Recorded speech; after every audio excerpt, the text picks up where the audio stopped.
Numbers 1, verse 1 to 54. The census. In the second year, after the Israelites' departure from the land of Egypt, on the first day of the second month, the Lord said to Moses at the tent of meeting in the wilderness of Sinai, "Take a census of the whole community of the Israelites, by clans and ancestral houses, registering by name each male individually. You and Aaron shall enroll in companies all the men in Israel of 20 years or more who are fit for military service. Moses' assistants. With you there shall be a man from each tribe, each the head of his ancestral house. These are the names of those who are to assist you. From Reuben, Eleazar, son of Shedder. From Simeon, Shelmiel, son of Zurishaddai. From Judah, Noshon, son of Amminadab. From Issachar, Nethanel, son of Zuar. From Zebulun, Eliab, son of Helon, for the descendants of Joseph. From Ephraim, Elishama, son of Ammihud. And from Manasseh, Gamaliel, son of Pedozur. From Benjamin, Abidan, son of Gideon. From Dan, Ahiezer, son of Ammishaddai. From Asher, Pagiel, son of Okran. From Gad, Eliosaph, son of Reuel.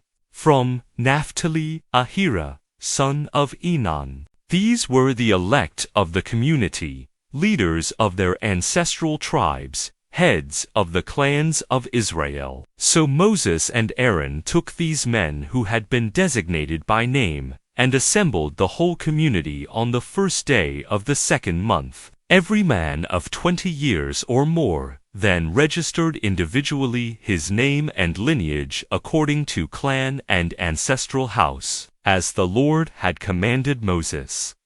So he enrolled them in the wilderness of Sinai. Count of the 12 tribes of the descendants of Reuben, the firstborn of Israel, registered individually by name and lineage according to their clans and ancestral houses. Every male of 20 years or more, everyone fit for military service.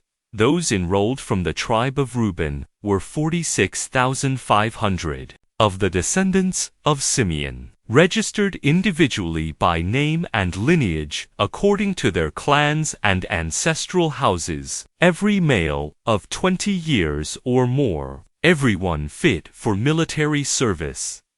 Those enrolled from the tribe of Simeon were 59,300. Of the descendants of Gad, registered by name and lineage according to their clans and ancestral houses, every male of 20 years or more, everyone fit for military service. Those enrolled from the tribe of Gad were 45,650. Of the descendants of Judah, registered by name and lineage according to their clans and ancestral houses, every male of 20 years or more, everyone fit for military service. Those enrolled from the tribe of Judah were 74,600. Of the descendants of Issachar, registered by name and lineage according to their clans and ancestral houses, every male of 20 years or more, everyone fit for military service. Those enrolled from the tribe of Issachar were 54,400. Of the descendants of Zebulun, registered by name and lineage according to their clans and ancestral houses, every male of 20 years or more, everyone fit for military service. Those enrolled from the tribe of Zebulun were 57,400. Of the descendants of Joseph, of the descendants of Ephraim, registered by name and lineage according to their clans and ancestral houses, every male of 20 years or more, everyone fit for military service.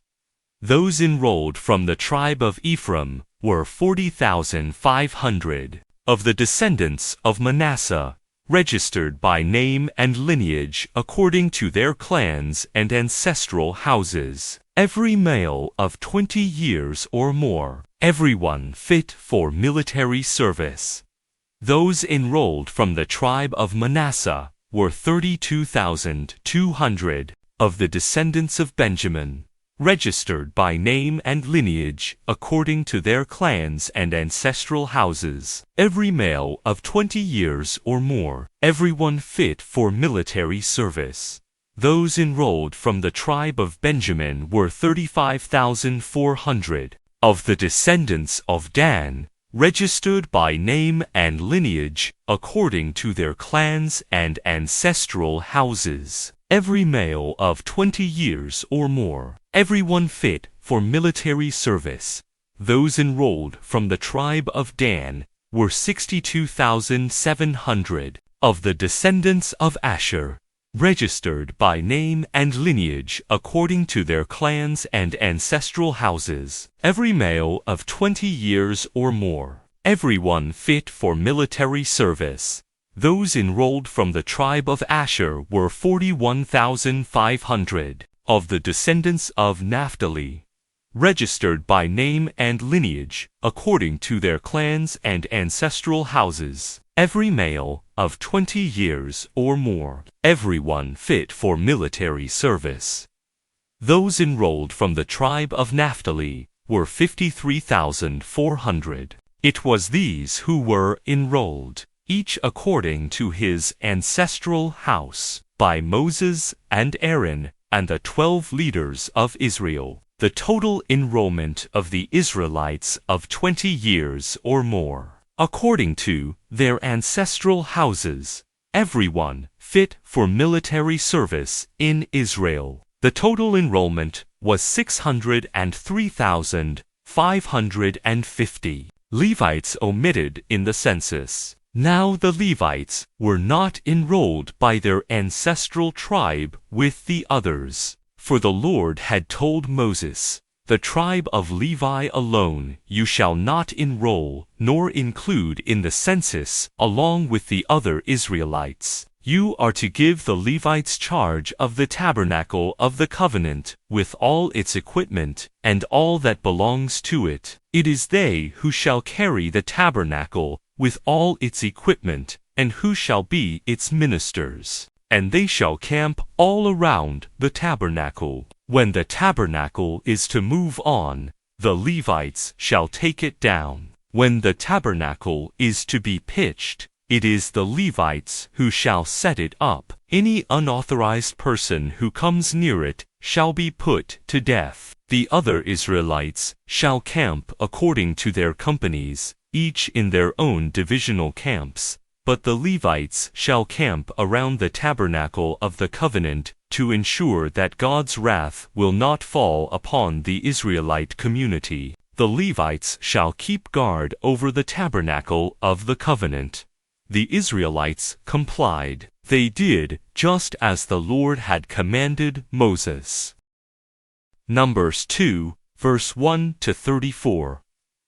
Arrangement of the tribes. The Lord said to Moses and Aaron, "The Israelites shall camp, each in their own divisions, under the ensigns of their ancestral houses. They shall camp at some distance, all around the tent of meeting. Encamped on the east side, toward the sunrise, shall be the divisional camp of Judah, arranged in companies. The leader of the Judahites is Nahshon, son of Amminadab, and the enrollment of his company is 74,600.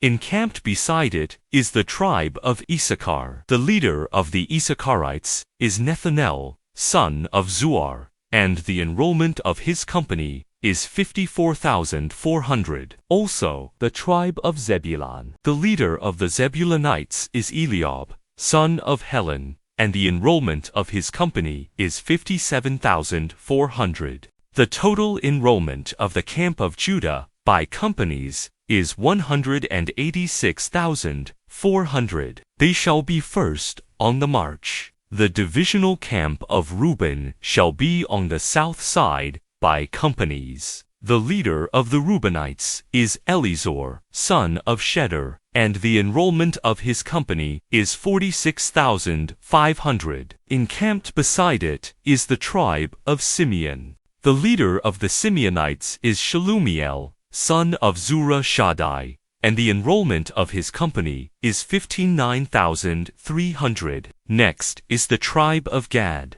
The leader of the Gadites is Eliosaph, son of Ruel, and the enrollment of his company is 45,650. The total enrollment of the camp of Reuben by companies is 151,450. They shall be second on the march. Then the tent of meeting and the camp of the Levites shall set out in the midst of the divisions. As they camp, so also they will march, each in place, by their divisions. The divisional camp of Ephraim shall be on the west side, by companies. The leader of the Ephraimites is Elishama, son of Ammihud, and the enrollment of his company is 40,500. Beside it shall be the tribe of Manasseh. The leader of the Manassites is Gamaliel, son of Pedazur, and the enrollment of his company is 32,200. Also, the tribe of Benjamin. The leader of the Benjaminites is Abidan, son of Gideoni,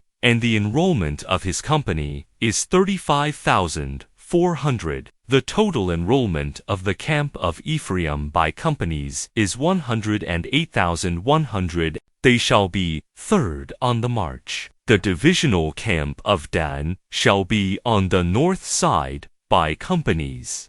The leader of the Danites is Azor, son of Ammishaddai, and the enrollment of his company is 62,700. Encamped beside it shall be the tribe of Asher.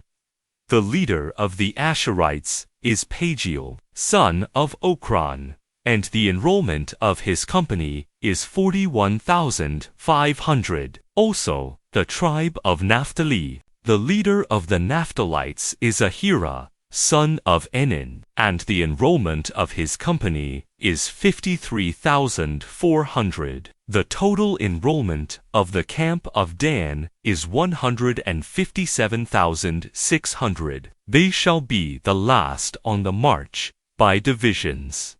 These are the enrollments of the Israelites, according to their ancestral houses. The total enrollment of the camps by companies is 603,550. The Levites, however, were not enrolled with the other Israelites, just as the Lord had commanded Moses. The Israelites did just as the Lord had commanded Moses, both in camp and on the march. They were in their own divisions, everyone by clan, and according to ancestral house. Numbers 3, verse 1 to 51. The sons of Aaron. These are the offspring of Aaron and Moses, at the time the Lord spoke to Moses on Mount Sinai. These are the names of Aaron's sons: Nadab, the firstborn, Abihu, Eleazar, and Ithamar. These are the names of Aaron's sons, the anointed priests, whom he ordained to serve as priests. But Nadab and Abihu died in the presence of the Lord, when they offered unauthorized fire before the Lord in the wilderness of Sinai, and they left no sons. So only Eleazar and Ithamar served as priests during the lifetime of their father Aaron, Levites, in place of the firstborn. Now the Lord said to Moses, "Summon the tribe of Levi, and station them before Aaron the priest, to serve him. They shall discharge his obligations, and those of the whole community, before the tent of meeting, by maintaining the tabernacle. They shall have responsibility for all the furnishings of the tent of meeting, and discharge the obligations of the Israelites by maintaining the tabernacle. You shall assign the Levites to Aaron and his sons. They have been assigned unconditionally to him from among the Israelites. But you will appoint only Aaron and his descendants to exercise the priesthood. Any unauthorized person who comes near shall be put to death. The Lord said to Moses, I hereby take the Levites from the Israelites in place of every firstborn that opens the womb among the Israelites. The Levites, therefore, are mine, because every firstborn is mine. When I struck down all the firstborn in the land of Egypt, I consecrated to me every firstborn in Israel, human being and beast alike. They belong to me. I am the Lord. Census of the Levites. The Lord said to Moses in the wilderness of Sinai, enroll the Levites by their ancestral houses and clans, enrolling every male of a month or more. Moses therefore enrolled them at the direction of the Lord, just as the Lord had charged. These were the sons of Levi by name, Gershon, Kohath, and Merari. These were the names of the sons of Gershon, by their clans, Libni and Shimei. The sons of Kohath, by their clans, were Amram, Izhar, Hebron, and Uzziel. The sons of Merari, by their clans, were Mali and Mushi. These were the clans of the Levites by their ancestral houses. Duties of the Levitical clans. To Gershon belonged the clan of the Libnites and the clan of the Shimites. These were the clans of the Gershonites. Their enrollment, registering every male of a month or more, was 7,500. The clans of the Gershonites camped behind the tabernacle, to the west. The leader of the ancestral house of the Gershonites was Eliasaph, son of Lael. At the tent of meeting, their responsibility was the tabernacle, the tent and its covering, the curtain at the entrance of the tent of meeting, the hangings of the court, the curtain at the entrance of the court, enclosing both the tabernacle and the altar, and the ropes, whatever pertained to their maintenance. To Kohath belonged the clans of the Amramites, the Esarites, the Hebronites, and the Uzzielites. These were the clans of the Kohathites. Their enrollment, registering every male of a month or more, was 8,300. They were the ones who performed the duties of the sanctuary. The clans of the Kohathites camped on the south side of the tabernacle, and the leader of their ancestral house of the clan of the Kohathites was Elisaphan, son of Uzziel. Their responsibility was the ark, the table, the menorah, the altars, the utensils of the sanctuary with which the priests minister, the veil, and everything pertaining to their maintenance. The chief of the leaders of the Levites, however, was Eleazar, son of Aaron the priest. He was in charge of those who performed the duties of the sanctuary. To Merari belonged the clans of the Molites and the Mushites. These were the clans of Merari. Their enrollment, registering every male of a month or more, was 6,200. The leader of the ancestral house of the clans of Merari was Zuriel, son of Abihail. They camped at the north side of the tabernacle. The Merarites were assigned responsibility for the boards of the tabernacle, its bars, columns, pedestals, and all its fittings, and everything pertaining to their maintenance, as well as the columns of the surrounding court with their pedestals, pegs, and ropes. East of the tabernacle, that is, in front of the tent of meeting, toward the sunrise, were camped Moses and Aaron and the latter's sons, performing the duties of the sanctuary incumbent upon the Israelites. Any unauthorized person who came near was to be put to death. The total enrollment of the Levites whom Moses and Aaron enrolled at the direction of the Lord, by clans, every male, a month old or more, was 22,000. Census and ransom of firstborn. The Lord then said to Moses, "Enroll every firstborn male of the Israelites a month old or more, and count the number of their names. Then take the Levites for me. I am the Lord, in place of all the firstborn of the Israelites, as well as the Levites' cattle, in place of all the firstborn among the cattle of the Israelites." So Moses enrolled all the firstborn of the Israelites, as the Lord had commanded him, all the firstborn males, registered by name, of a month or more, numbered 22,273. The Lord said to Moses, "Take the Levites in place of all the firstborn of the Israelites, and the Levites' cattle in place of their cattle, that the Levites may belong to me. I am the Lord.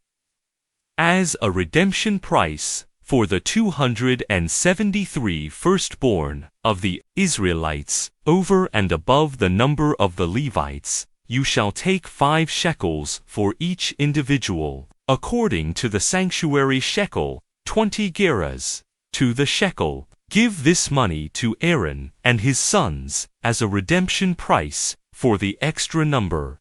So Moses took the redemption money for those over and above the ones redeemed by the Levites. From the firstborn of the Israelites he took the money, 1,365 shekels, according to the sanctuary shekel. He then gave this redemption money to Aaron and his sons, at the direction of the Lord, just as the Lord had commanded Moses. Numbers 4, verse 1-49.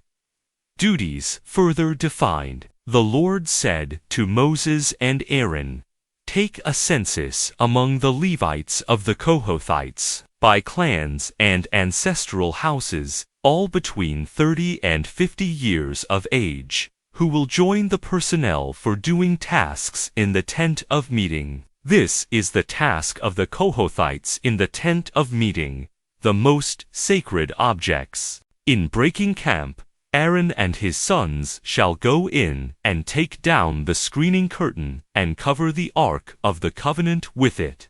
Over these they shall put a cover of yellow-orange skin, and on top of this spread an all-violet cloth, and put the poles in place. On the table of the presence they shall spread a violet cloth, and put on it the plates and cups, as well as the bowls and pitchers for libations. The established bread offering shall remain on the table. Over these they shall spread a scarlet cloth, and cover it with a covering of yellow-orange skin, and put the poles in place. They shall use a violet cloth to cover the menorah of the light with its lamps, tongs, and trays, as well as the various containers of oil from which it is supplied, the menorah with all its utensils. They shall then put in a covering of yellow-orange skin, and place on a litter. Over the golden altar they shall spread a violet cloth,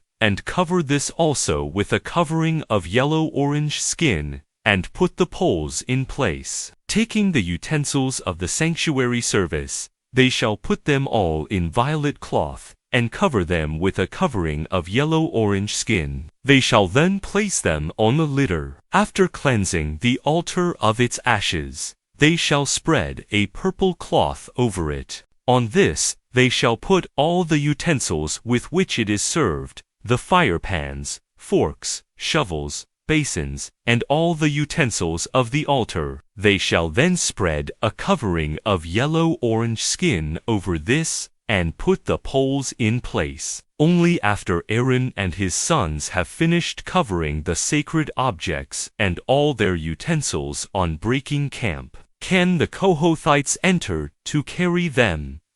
But they shall not touch the sacred objects. If they do, they will die. These, then, are the objects in the tent of meeting that the Kohathites shall carry. Eleazar, son of Aaron the priest, shall be in charge of the oil for the light, the fragrant incense, the established grain offering, and the anointing oil. He shall be in charge of the whole tabernacle, with all the sacred objects and utensils that are in it. The Lord said to Moses and Aaron, "Do not let the group of Kohathite clans perish from among the Levites, that they may live and not die when they approach the most sacred objects. This is what you shall do for them.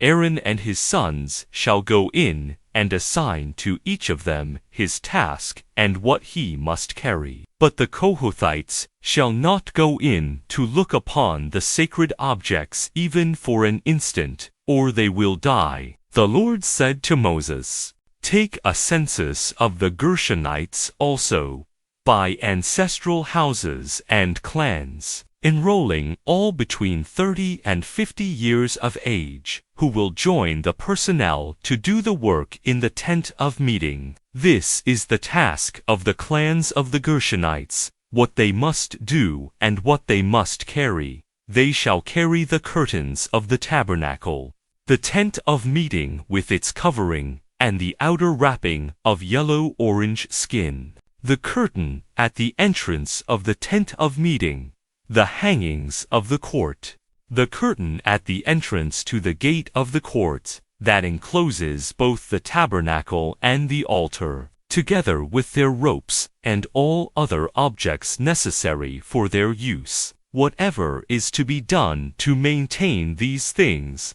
they shall do. The service of the Gershonites shall be entirely under the direction of Aaron and his sons, with regard to what they must carry and what they must do. You shall list for them by name what they are to carry. This, then, is the task of the clans of the Gershonites in the tent of meeting, and they shall be under the supervision of Ithamar, son of Aaron the priest.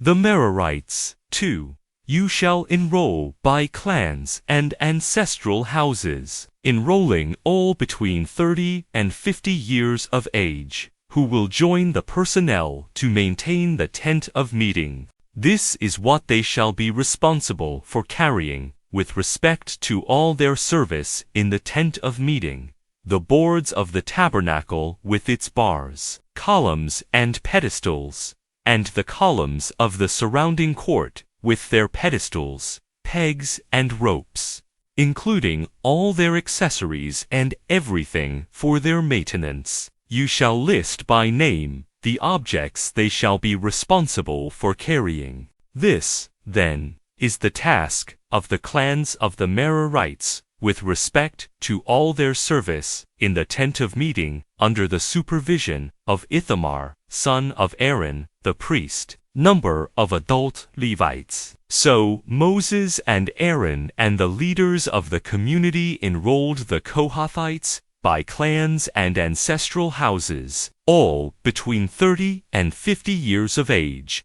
who will join the personnel to work in the tent of meeting. Their enrollment by clans was 2,750. Such was the enrollment of the clans of the Kohathites, everyone who was to serve in the tent of meeting, whom Moses enrolled, together with Aaron, as the Lord directed through Moses. As for the enrollment of the Gershonites, by clans and ancestral houses, all between 30 and 50 years of age, who will join the personnel to work in the tent of meeting. Their enrollment by clans and ancestral houses was 2,630. Such was the enrollment of the clans of the Gershonites, everyone who was to serve in the tent of meeting, whom Moses enrolled, together with Aaron, as the Lord directed. As for the enrollment of the clans of the Merarites,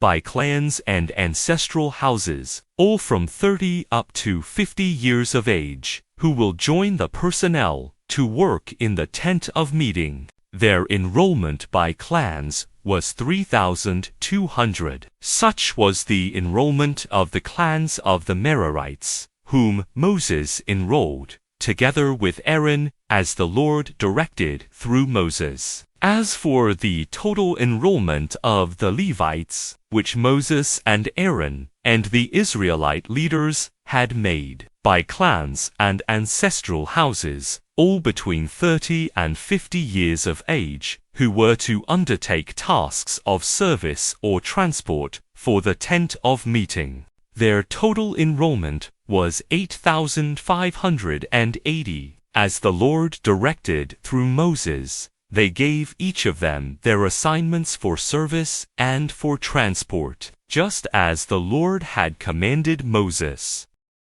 Numbers 5, verse 1 to 31. The unclean expelled. The Lord said to Moses, "Order the Israelites to expel from camp everyone with a scaly infection, and everyone suffering from a discharge, and everyone who has become unclean by contact with a corpse.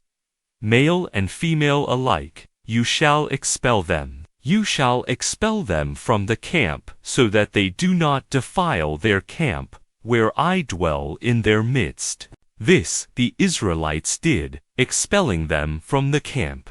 Just as the Lord had commanded Moses, so the Israelites did. Unjust possession. The Lord said to Moses, "Tell the Israelites, if a man or a woman commits any offense against another person, thus breaking faith with the Lord, and thereby becomes guilty, that person shall confess the wrong that has been done, make restitution in full, and in addition give 1/5 of its value to the one that has been wronged. However, if there is no next of kin, one to whom restitution can be made, the restitution shall be made to the Lord, and shall fall to the priest. This is apart from the ram of atonement, with which the priest makes atonement for the guilty individual. Likewise, every contribution among the sacred offerings that the Israelites present to the priest will belong to him. Each shall possess his own sacred offerings. What is given to a priest shall be his.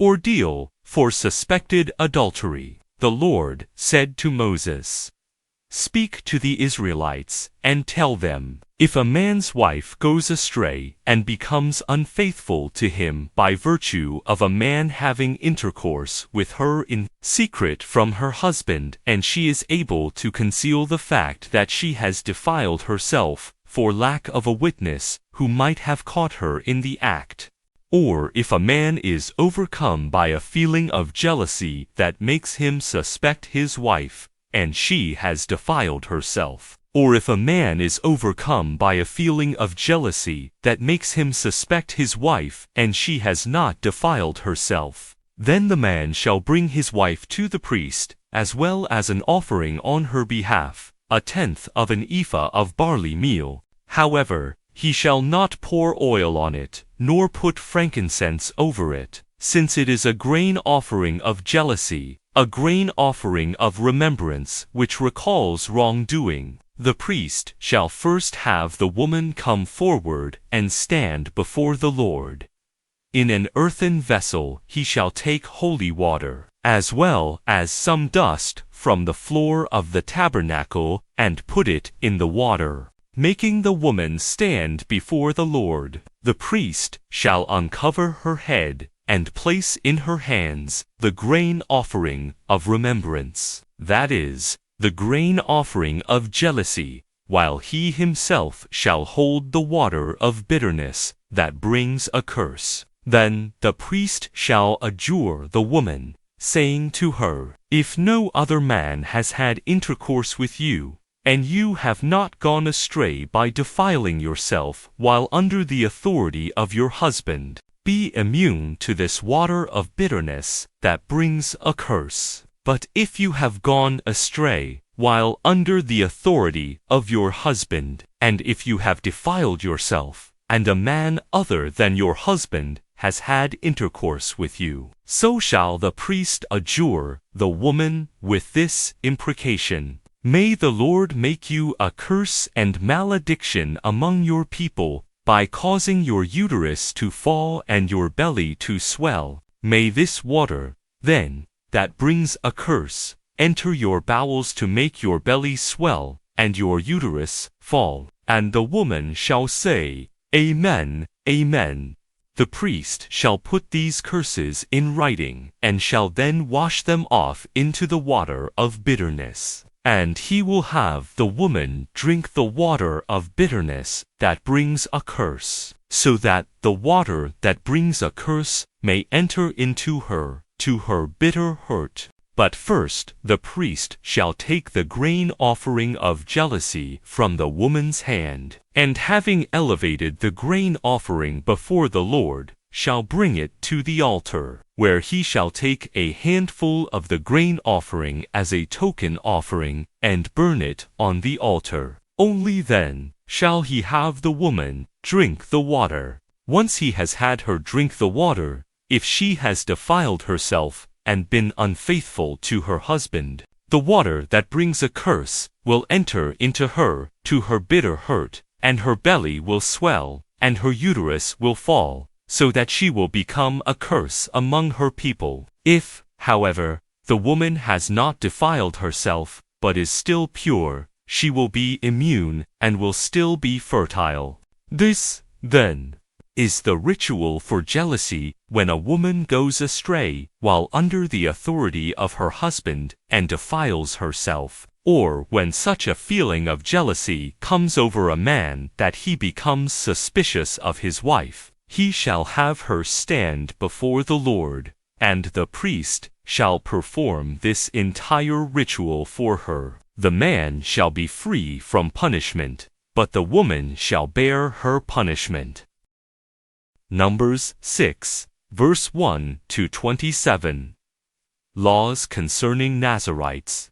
The Lord said to Moses, Speak to the Israelites, and tell them, when men or women solemnly take the Nazirite vow to dedicate themselves to the Lord, they shall abstain from wine and strong drink. They may neither drink wine, vinegar, other vinegar, or any kind of grape juice, nor eat either fresh or dried grapes. As long as they are Nazirites, they shall not eat anything of the produce of the grapevine, not even the seeds or the skins. While they are under the Nazirite vow, no razor shall touch their hair. Until the period of their dedication to the Lord is over, they shall be holy, letting the hair of their heads grow freely. As long as they are dedicated to the Lord, they shall not come near a dead person, not even for their father or mother, sister or brother, should they defile themselves when these die, since their heads bear their dedication to God. As long as they are Nazirites, they are holy to the Lord. If someone dies very suddenly in their presence, defiling their dedicated heads, they shall shave their heads on the day of their purification, that is, on the 7th day. On the 8th day they shall bring 2 turtle doves or 2 pigeons to the priest at the entrance of the tent of meeting. The priest shall offer up the one as a purification offering, and the other as a burnt offering, thus making atonement for them, for the sin they committed with respect to the corpse. On the same day they shall reconsecrate their heads and rededicate themselves to the Lord for the period of their dedication, bringing a yearling lamb as a reparation offering. The previous period is not valid because they defiled their dedicated heads. This is the ritual for the Nazirites. When the period of their dedication is complete, they shall go to the entrance of the tent of meeting, bringing their offerings to the Lord: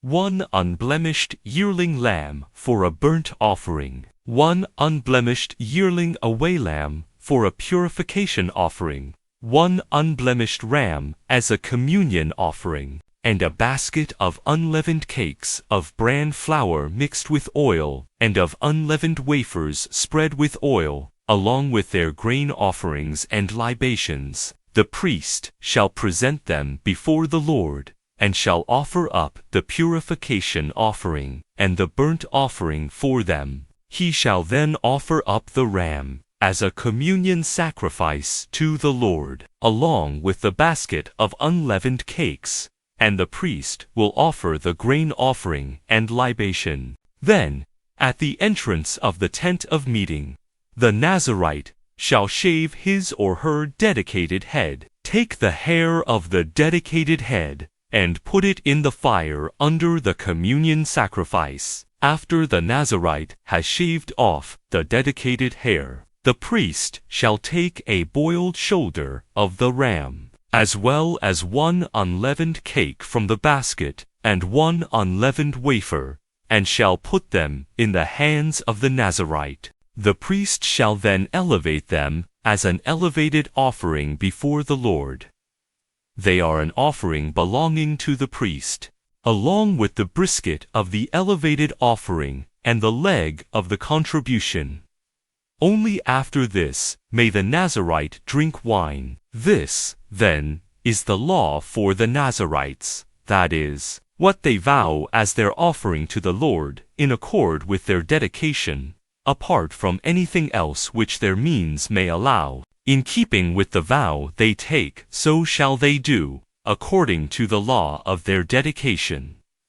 The priestly blessing. The Lord said to Moses, "Speak to Aaron and his sons and tell them, this is how you shall bless the Israelites. Say to them, the Lord bless you and keep you. The Lord let his face shine upon you, and be gracious to you. The Lord look upon you kindly, and give you peace. So shall they invoke my name upon the Israelites, and I will bless them." Numbers 7, verse 1 to 89. Offerings of the tribal leaders. Now, when Moses had completed the erection of the tabernacle, he anointed and consecrated it with all its equipment, as well as the altar with all its equipment. After he anointed and consecrated them, an offering was made by the tribal leaders of Israel, who were heads of ancestral houses, the same leaders of the tribes who supervised those enrolled. The offering they brought before the Lord consisted of 6 wagons for baggage and 12 oxen, that is, a wagon for every 2 tribal leaders, and an ox for each. These they presented before the tabernacle. The Lord then said to Moses, "Accept their offering, that these things may be put to use to maintain the tent of meeting. Assign them to the Levites, to each according to his duties." So Moses accepted the wagons and oxen, and assigned them to the Levites. He gave 2 wagons and 4 oxen to the Gershonites according to their duties, and 4 wagons and 8 oxen to the Merarites according to their duties, under the supervision of Ithamar, son of Aaron the priest. He gave none to the Kohathites, because they were responsible for maintenance of the sacred objects that had to be carried on their shoulders. For the dedication of the altar also, the tribal leaders brought offerings when it was anointed. The leaders presented their offering before the altar, but the Lord said to Moses, "Let 1 leader each day present his offering for the dedication of the altar." The one who presented his offering on the first day was Noshan, son of Amminadab, of the tribe of Judah. His offering consisted of 1 silver plate, weighing 130 shekels, and 1 silver basin, weighing 70 shekels according to the sanctuary shekel, both filled with bran flour mixed with oil for a grain offering. 1 gold cup of 10 shekels weight filled with incense. 1 bull from the herd. 1 ram, and 1 yearling lamb for a burnt offering. 1 goat for a purification offering, and 2 bulls 5 rams, 5 he-goats, and 5 yearling lambs for a communion sacrifice. This was the offering of Nahshon, son of Amminadab. On the second day, Nethanel, son of Zuar, tribal leader of Issachar, made his offering. He presented as his offering 1 silver plate weighing 130 shekels, and 1 silver basin weighing 70 shekels, according to the sanctuary shekel, both filled with bran flour, mixed with oil for a grain offering, 1 gold cup of 10 shekels, weight filled with incense, 1 bull from the herd, 1 ram, and 1 yearling lamb for a burnt offering, 1 goat for a purification offering, and 2 bulls, 5 rams, 5 he-goats, and 5 yearling lambs for a communion sacrifice. This was the offering of Nethanel, son of Zuar. On the third day, it was the turn of the tribal leader of the Zebulunites, Eliab, son of Helon.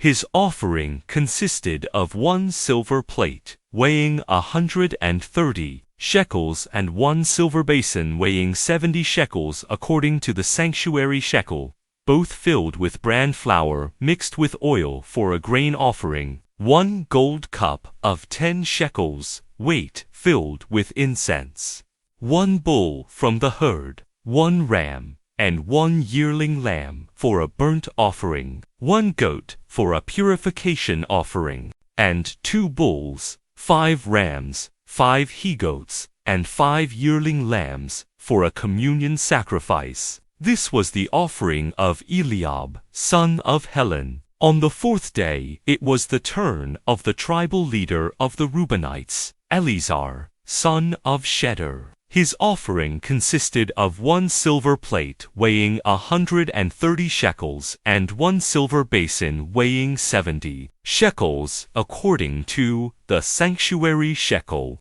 both filled with bran flour mixed with oil for a grain offering, 1 gold cup of 10 shekels, weight filled with incense, 1 bull from the herd, 1 ram, and 1 yearling lamb for a burnt offering, 1 goat for a purification offering, and 2 bulls, 5 rams, 5 he-goats, and 5 yearling lambs for a communion sacrifice. This was the offering of Eleazar, son of Shedeur. On the 5th day, it was the turn of the tribal leader of the Simeonites, Shelumiel, son of Zurishaddai. His offering consisted of 1 silver plate weighing 130 shekels, and 1 silver basin weighing 70 shekels, according to the sanctuary shekel, both filled with bran flour mixed with oil for a grain offering, 1 gold cup of 10 shekels, weight filled with incense, 1 bull from the herd, 1 ram, and 1 yearling lamb for a burnt offering, 1 goat for a purification offering, and 2 bulls, 5 rams, 5 he-goats, and 5 yearling lambs for a communion sacrifice. This was the offering of Shelumiel, son of Zurishaddai. On the 6th day, it was the turn of the tribal leader of the Gadites, Eliasaph, son of Reuel. His offering consisted of 1 silver plate, weighing 130 shekels, and 1 silver basin, weighing 70 shekels, according to the sanctuary shekel, both filled with bran flour mixed with oil for a grain offering, 1 gold cup of 10 shekels, weight filled with incense, 1 bull from the herd, 1 ram, and 1 yearling lamb for a burnt offering, 1 goat for a purification offering, and 2 bulls, 5 rams, 5 he-goats, and 5 yearling lambs for a communion sacrifice. This was the offering of Eliasaph, son of Reuel. On the 7th day, it was the turn of the tribal leader of the Ephraimites, Elishama, son of Ammihud. His offering consisted of 1 silver plate, weighing 130 shekels, and 1 silver basin, weighing 70 shekels according to the sanctuary shekel, both filled with bran flour mixed with oil for a grain offering. 1 gold cup of 10 shekels weight filled with incense. 1 bull from the herd, 1 ram, and 1 yearling lamb for a burnt offering. 1 goat for a purification offering, and 2 bulls, 5 rams, 5 he-goats, and 5 yearling lambs for a communion sacrifice. This was the offering of Elishama, son of Ammihud. On the 8th day, it was the turn of the tribal leader of the Manassites, Gamaliel, son of Pedazar. His offering consisted of 1 silver plate weighing 130 shekels, and 1 silver basin weighing 70 shekels, according to the sanctuary shekel, both filled with bran flour mixed with oil for a grain offering. 1 gold cup of 10 shekels, weight filled with incense. 1 bull from the herd, 1 ram, and 1 yearling lamb for a burnt offering. 1 goat for a purification offering, and 2 bulls, 5 rams, 5 he-goats, and 5 yearling lambs for a communion sacrifice. This was the offering of Gamaliel, son of Pedazar. On the 9th day, it was the turn of the tribal leader of the Benjaminites, Abidan, son of Gideoni. His offering consisted of 1 silver plate, weighing 130 shekels, and 1 silver basin, weighing 70 shekels, according to the sanctuary shekel, both filled with bran flour mixed with oil for a grain offering. 1 gold cup of 10 shekels, weight filled with incense. 1 bull from the herd, 1 ram, and 1 yearling lamb for a burnt offering. 1 goat for a purification offering, and 2 bulls, 5 rams, 5 he-goats, and 5 yearling lambs for a communion sacrifice. This was the offering of Abidan, son of Gideon. On the 10th day, it was the turn of the tribal leader of the Danites, Ahiezer, son of Ammishaddai. His offering consisted of 1 silver plate weighing 130 shekels, and 1 silver basin weighing 70 shekels, according to the sanctuary shekel, both filled with bran flour mixed with oil for a grain offering. 1 gold cup of 10 shekels, weight filled with incense. 1 bull from the herd, 1 ram, and 1 yearling lamb for a burnt offering. 1 goat for a purification offering, and 2 bulls, 5 rams, 5 he-goats, and 5 yearling lambs for a communion sacrifice. This was the offering of Ahiezer, son of Ammishaddai. On the 11th day, it was the turn of the tribal leader of the Asherites, Pagiel, son of Ochran. His offering consisted of 1 silver plate, weighing 130 shekels, and 1 silver basin, weighing 70 shekels according to the sanctuary shekel, both filled with bran flour, mixed with oil for a grain offering.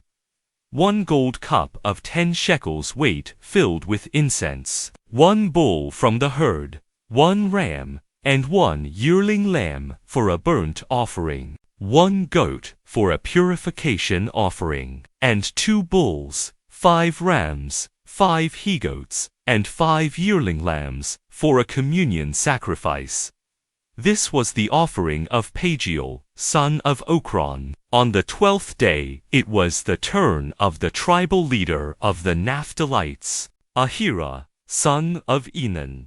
His offering consisted of 1 silver plate, weighing 130 shekels, and 1 silver basin, weighing 70 shekels, according to the sanctuary shekel, both filled with bran flour mixed with oil for a grain offering. 1 gold cup of 10 shekels weight filled with incense. 1 bull from the herd, 1 ram, and 1 yearling lamb for a burnt offering. 1 goat for a purification offering, and 2 bulls, 5 rams, 5 he-goats, and 5 yearling lambs for a communion sacrifice. This was the offering of Ahira, son of Enan.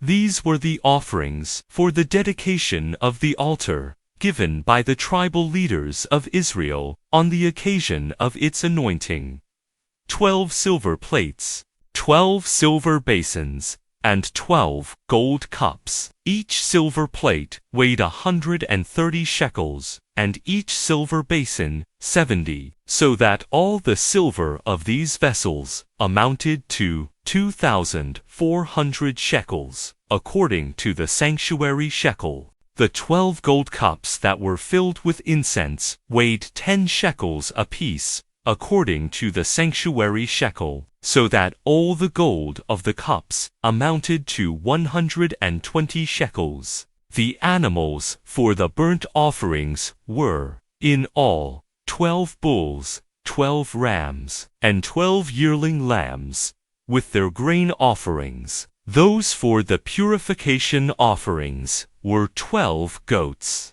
The animals for the communion sacrifices were, in all, 24 bulls, 60 rams, 60 he-goats, and 60 yearling lambs. These, then, were the offerings for the dedication of the altar after it was anointed.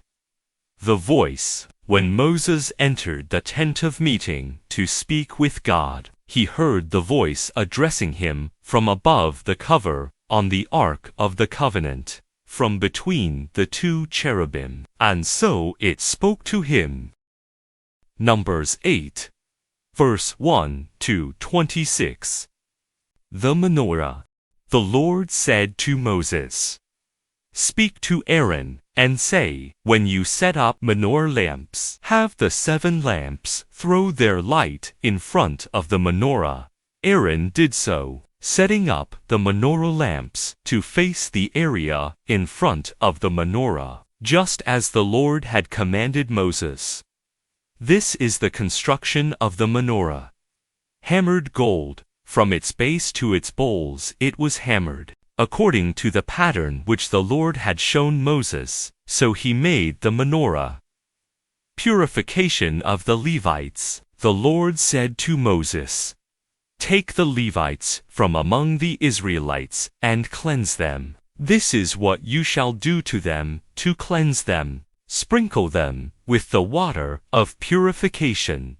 Have them shave their whole bodies, and wash their garments, and so cleanse themselves. Then they shall take a bull from the herd, along with its grain offering of bran flour mixed with oil, and you shall take another bull from the herd for a purification offering, bringing the Levites before the tent of meeting. You shall assemble also the whole community of the Israelites. When you have brought the Levites before the Lord, the Israelites shall lay their hands upon them. Aaron shall then present the Levites before the Lord as an elevated offering from the Israelites, that they may perform the service of the Lord. The Levites in turn shall lay their hands on the heads of the bulls, offering one as a purification offering and the other as a burnt offering to the Lord, to make atonement for the Levites. Then you shall have the Levites stand before Aaron and his sons, and you shall present them as an elevated offering to the Lord. Thus you shall separate the Levites from the rest of the Israelites, and the Levites shall belong to me. Only then shall the Levites enter upon their service in the tent of meeting, when you have cleansed them and presented them as an elevated offering. For they, among the Israelites, are totally dedicated to me. I have taken them for myself, in place of everyone that opens the womb, the firstborn of all the Israelites. Indeed, all the firstborn among the Israelites, human being and beast alike, belong to me. I consecrated them to myself on the day I killed all the firstborn in the land of Egypt. But I have taken the Levites in place of all the firstborn Israelites. And from among the Israelites I have given to Aaron and his sons these Levites, who are to be dedicated to perform the service of the Israelites in the tent of meeting, and to make atonement for them, so that no plague may strike among the Israelites, should they come too near the sanctuary. This, then, is what Moses and Aaron and the whole community of the Israelites did with respect to the Levites. The Israelites did exactly as the Lord had commanded Moses concerning them. When the Levites had purified themselves and washed their garments, Aaron presented them as an elevated offering before the Lord, and made atonement for them, to cleanse them. Only then did they enter upon their service in the tent of meeting, under the supervision of Aaron and his sons, exactly as the Lord had commanded Moses concerning the Levites. So it was done with regard to them. Age limits for Levitical service. The Lord said to Moses, "This is the rule for the Levites. Everyone 25 years old or more shall join the personnel in the service of the tent of meeting, but everyone 50 on up shall retire from the workforce and serve no more. They shall assist their fellow Levites in the tent of meeting in performing their duties, but they shall not do the work." This, then, is how you are to regulate the duties of the Levites. Numbers 9, verse 1 to 23. Second Passover. The Lord said to Moses, in the wilderness of Sinai, in the first month of the second year, following their departure from the land of Egypt, tell the Israelites to celebrate the Passover at the prescribed time. In the evening twilight of the 14th day of this month, you shall celebrate it at its prescribed time, in accord with all its statutes and regulations. So Moses told the Israelites to celebrate the Passover, and they did celebrate the Passover on the 14th day of the first month during the evening twilight in the wilderness of Sinai. Just as the Lord had commanded Moses, so the Israelites did. There were some, however, who were unclean because of a human corpse, and so could not celebrate the Passover that day. These men came up to Moses and Aaron that same day, and they said to them, "Although we are unclean because of a human corpse, why should we be deprived of presenting the Lord's offering at its prescribed time, along with other Israelites?" Moses answered them, "Wait, so that I can learn what the Lord will command in your regard." The Lord then said to Moses, "Speak to the Israelites. If any one of you or of your descendants is unclean because of a human corpse, or is absent on a journey, you may still celebrate the Lord's Passover, but you shall celebrate it in the second month, on the 14th day of that month, during the evening twilight, eating it with unleavened bread and bitter herbs, and not leaving any of it over till morning, nor breaking any of its bones, but observing all the statutes of the Passover. However, anyone who is clean and not away on a journey, who yet fails to celebrate the Passover, shall be cut off from the people, for not presenting the Lord's offering at the prescribed time. That person shall bear the consequences of this sin. If an alien who lives among you would celebrate the Lord's Passover, it shall be celebrated according to the statutes and regulations for the Passover. You shall have the same law for the resident alien as for the native of the land. The fiery cloud. On the day when the tabernacle was erected, the cloud covered the tabernacle, the tent of the covenant. But from evening until morning, it took on the appearance of fire over the tabernacle. It was always so.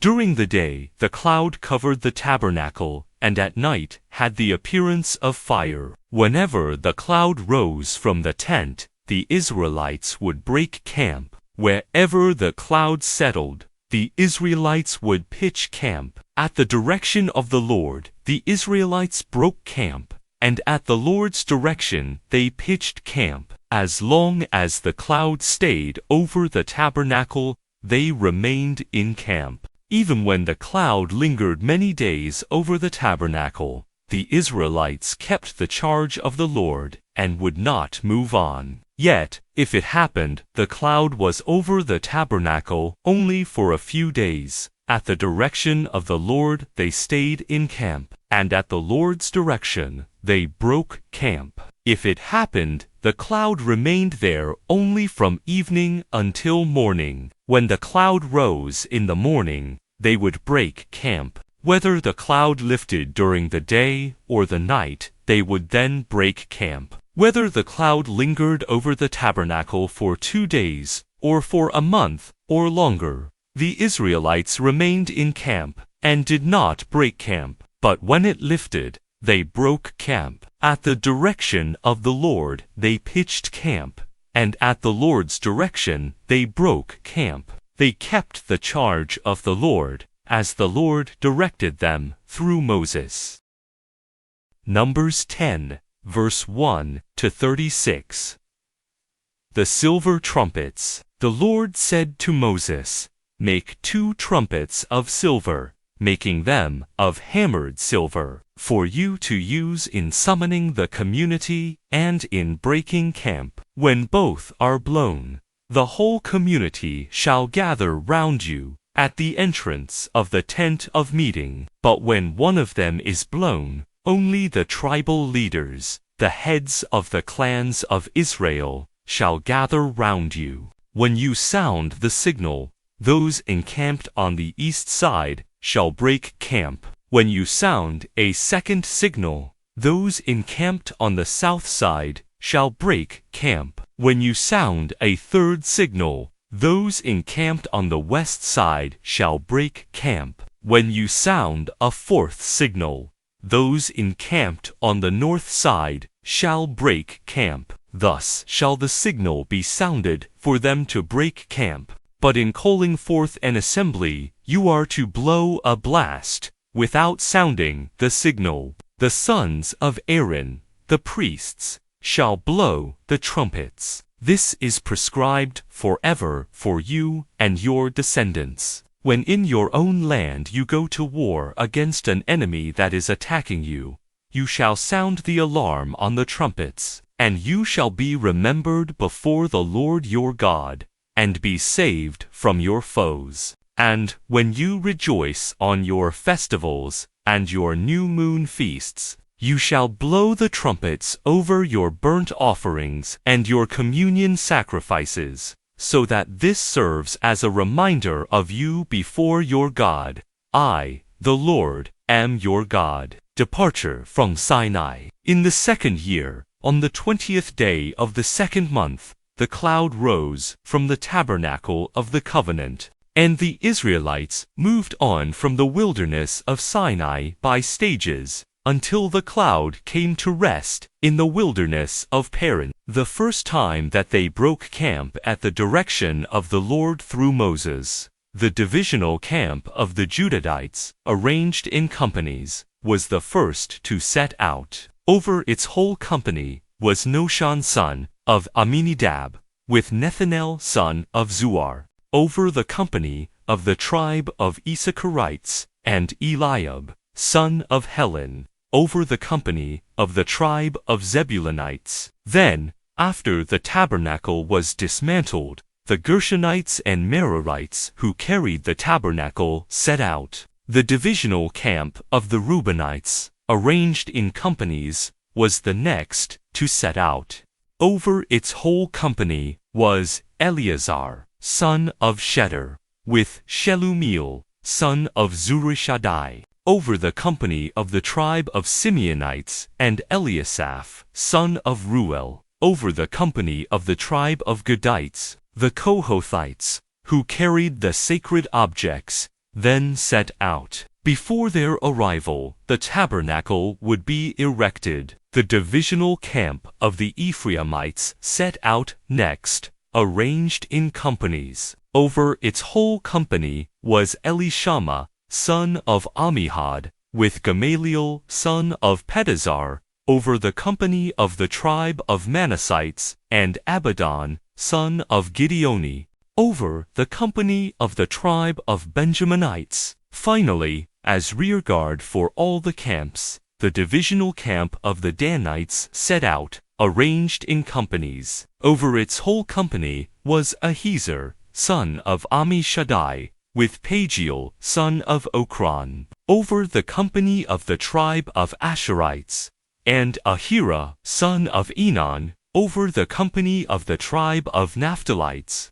This was the order of march for the Israelites, company by company, when they set out. Hobab, as guide. Moses said to Hobab, son of Reuel the Midianite, Moses' father-in-law, "We are setting out for the place concerning which the Lord has said, I will give it to you.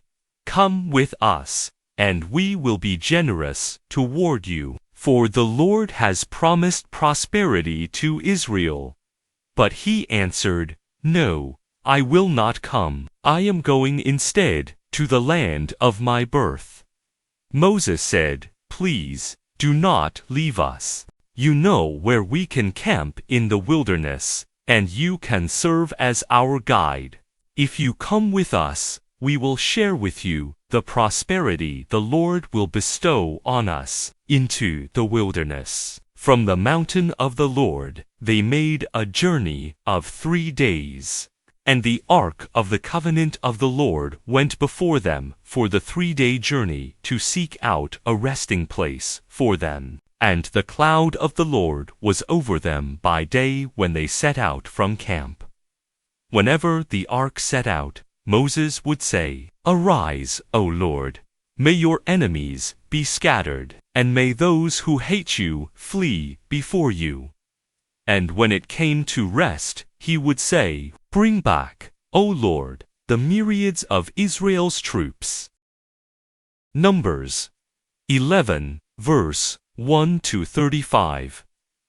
Discontent of the people. Now the people complained bitterly in the hearing of the Lord, and when he heard it, his wrath flared up, so that the Lord's fire burned among them and consumed the outskirts of the camp. But when the people cried out to Moses, he prayed to the Lord, and the fire died out. Hence, that place was called Taberah, because there the fire of the Lord burned among them. The riffraff among them were so greedy for meat that even the Israelites lamented again, "If only we had meat for food. We remember the fish we used to eat without cost in Egypt, and the cucumbers, the melons, the leeks, the onions, and the garlic. But now we are famished. We have nothing to look forward to but this manna." Manna was like coriander seed, and had the appearance of bdellium. When they had gone about and gathered it up, the people would grind it between millstones or pound it in a mortar, then cook it in a pot and make it into loaves with a rich, creamy taste. At night, when the dew fell upon the camp, the manna also fell. When Moses heard the people, family after family, crying at the entrance of their tents, so that the Lord became very angry, he was grieved. "Why do you treat your servant so badly?" Moses asked the Lord. "Why are you so displeased with me that you burden me with all this people? Was it I who conceived all this people, or was it I who gave them birth, that you tell me to carry them at my breast, like a nurse carrying an infant, to the land you have promised under oath to their fathers? Where can I get meat to give to all this people? For they are crying to me, 'Give us meat for our food.' I cannot carry all this people by myself, for they are too heavy for me. If this is the way you will deal with me, then please do me the favor of killing me at once, so that I need no longer face my distress." The 70 elders. Then the Lord said to Moses, Assemble for me 70 of the elders of Israel, whom you know to be elders and authorities among the people, and bring them to the tent of meeting. When they are in place beside you, I will come down and speak with you there. I will also take some of the Spirit that is on you, and will confer it on them, that they may share the burden of the people with you. You will then not have to bear it by yourself. To the people, however, you shall say, Sanctify yourselves for tomorrow, when you shall have meat to eat. For in the hearing of the Lord you have cried, If only we had meat for food. Oh, how well off we were in Egypt. Therefore the Lord will give you meat to eat, and you will eat it, not for 1 day, or 2 days, or 5, or 10, or 20 days, but for a whole month, until it comes out of your very nostrils, and becomes loathsome to you. For you have rejected the Lord who is in your midst, and in his presence you have cried, Why did we ever leave Egypt? But Moses said, The people around me include 600,000 soldiers. Yet you say, I will give them meat to eat for a whole month.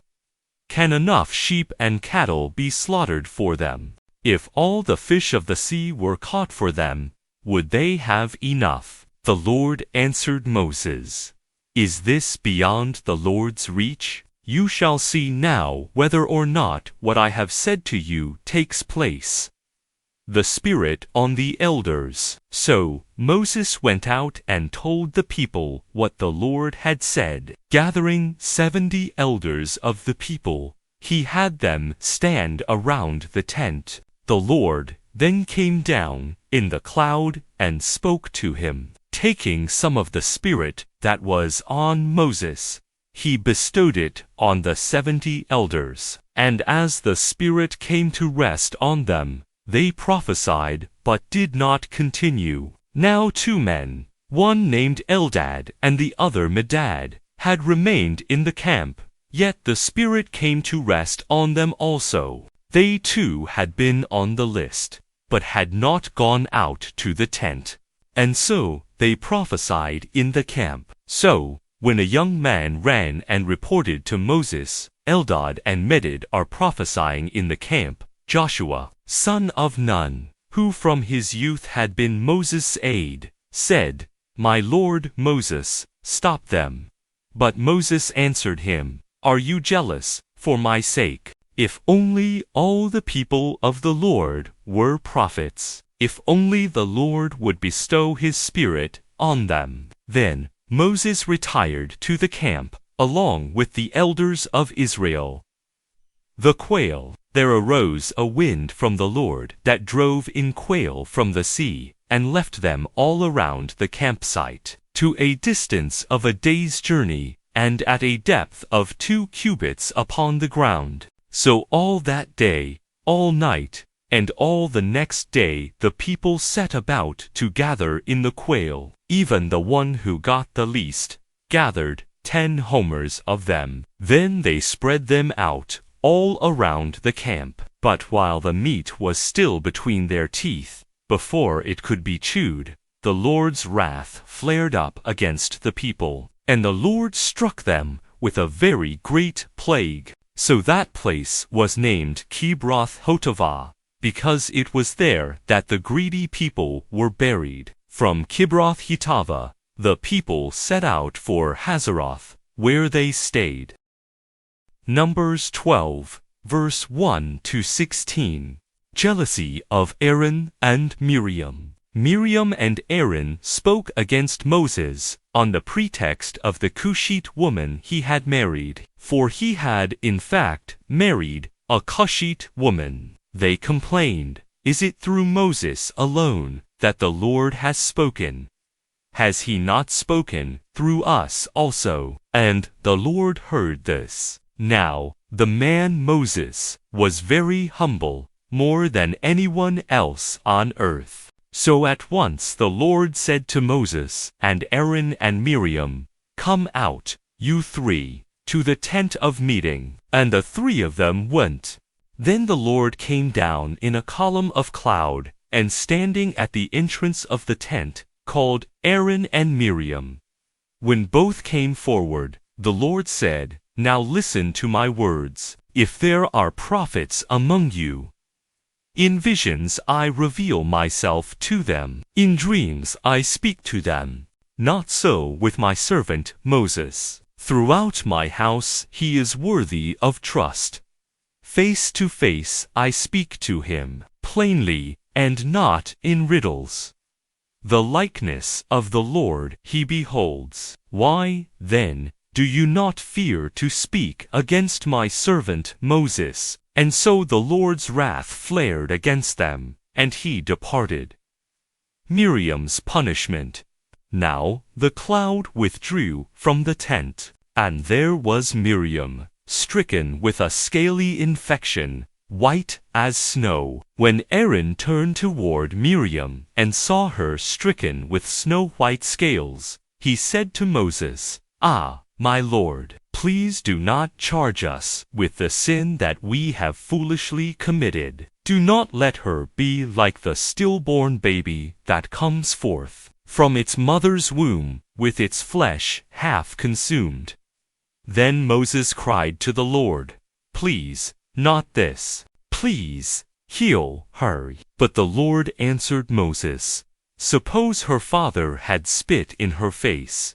Would she not bear her shame for 7 days? Let her be confined outside the camp for 7 days. Afterwards she may be brought back." So Miriam was confined outside the camp for 7 days, and the people did not start out again until she was brought back. After that, the people set out from Hazeroth and encamped in the wilderness of Paran. Numbers 13, verse 1-33. The 12 scouts. The Lord said to Moses, "Send men to reconnoiter the land of Canaan, which I am giving the Israelites. You shall send 1 man from each ancestral tribe, every one a leader among them." So Moses sent them from the wilderness of Paran, at the direction of the Lord. All of them were leaders among the Israelites. These were their names. From the tribe of Reuben, Shammua, son of Zakur. From the tribe of Simeon, Shaphat, son of Hori. From the tribe of Judah, Caleb, son of Jephunneh. From the tribe of Issachar, Eagle. For the Josephites, from the tribe of Ephraim, Hoshea, son of Nun. From the tribe of Benjamin, Palti, son of Raphu. From the tribe of Zebulun, Gaddiel, son of Sodi. For the Josephites, from the tribe of Manasseh, Gudi, son of Susi. From the tribe of Dan, Amil, son of Jamioli. From the tribe of Asher, Sethur, son of Michael. From the tribe of Naphtali, Nabi, son of Vapsi. From the tribe of Gad, Juel, son of Machi. These are the names of the men whom Moses sent to reconnoiter the land. But Hoshea, son of Nun, Moses called Joshua. In sending them to reconnoiter the land of Canaan, Moses said to them, "Go up there in the Negeb, up into the highlands, and see what kind of land it is, and whether the people living there are strong or weak, few or many. Is the country in which they live good or bad? Are the towns in which they dwell open or fortified? Is the soil fertile or barren, wooded or clear? And do your best to get some of the fruit of the land." It was then the season for early grapes. So they went up and reconnoitered the land from the wilderness of Zin, as far as where Rehob adjoins Label. Going up by way of the Negeb, they reached Hebron, where Ahiman, Shushai, and Talmai, descendants of the Anakim, were. Now Hebron had been built 7 years before Zoan in Egypt. They also reached the Wadi Eshcol, where they cut down a branch, with a single cluster of grapes on it, which 2 of them carried on a pole, as well as some pomegranates and figs. It was because of the cluster the Israelites cut there, that they called the place Wadi Eshcol. Their report. They returned from reconnoitering the land 40 days later, proceeding directly to Moses and Aaron, and the whole community of the Israelites in the wilderness of Paran, at Kadesh. They made a report to them, and to the whole community, showing them the fruit of the land. They told Moses, "We came to the land to which you sent us. It does indeed flow with milk and honey, and here is its fruit. However, the people who are living in the land are powerful, and the towns are fortified and very large. Besides, we saw descendants of the Anakim there. Amalekites live in the region of the Negeb. Hittites, Jebusites, and Amorites dwell in the highlands, and Canaanites along the sea and the banks of the Jordan." Caleb, however, quieted the people before Moses and said, "We ought to go up and seize the land, for we can certainly prevail over it." But the men who had gone up with him said, "We cannot attack these people. They are too strong for us." They spread discouraging reports among the Israelites about the land they had reconnoitered, saying, "The land that we went through and reconnoitered is a land that consumes its inhabitants, and all the people we saw there are huge. There we saw the Nephilim. The Anakim are from the Nephilim. In our own eyes we seemed like mere grasshoppers, and so we must have seemed to them." Numbers 14, verse 1 to 45. Threats of revolt. At this, the whole community broke out with loud cries, and the people wept into the night. All the Israelites grumbled against Moses and Aaron, the whole community, saying to them, "If only we had died in the land of Egypt, or if only we would die here in the wilderness. Why is the Lord bringing us into this land only to have us fall by the sword? Our wives and little ones will be taken as spoil. Would it not be better for us to return to Egypt?" So they said to one another, "Let us appoint a leader and go back to Egypt." But Moses and Aaron fell prostrate before the whole assembled community of the Israelites, while Joshua, son of Nun, and Caleb, son of Jephunneh, who had been among those that reconnoitered the land, tore their garments, and said to the whole community of the Israelites, "The land which we went through and reconnoitered is an exceedingly good land. If the Lord is pleased with us, he will bring us into this land, and give it to us, a land which flows with milk and honey. Only do not rebel against the Lord. You need not be afraid of the people of the land, for they are but food for us. Their protection has left them, but the Lord is with us. Do not fear them." The Lord's sentence. The whole community threatened to stone them, but the glory of the Lord appeared at the tent of meeting to all the Israelites. And the Lord said to Moses, "How long will this people spurn me? How long will they not trust me? Despite all the signs I have performed among them, I will strike them with pestilence and disown them. Then I will make of you a nation greater and mightier than they." But Moses said to the Lord, "The Egyptians will hear of this, for by your power you brought out this people from among them. They will tell the inhabitants of this land, who have heard that you, Lord, are in the midst of this people. You, Lord, who directly revealed yourself. Your cloud stands over them, and you go before them by day in a column of cloud, and by night in a column of fire. If now you slay this people all at once, the nations who have heard such reports of you will say, "The Lord was not able to bring this people into the land he swore to give them. That is why he slaughtered them in the wilderness."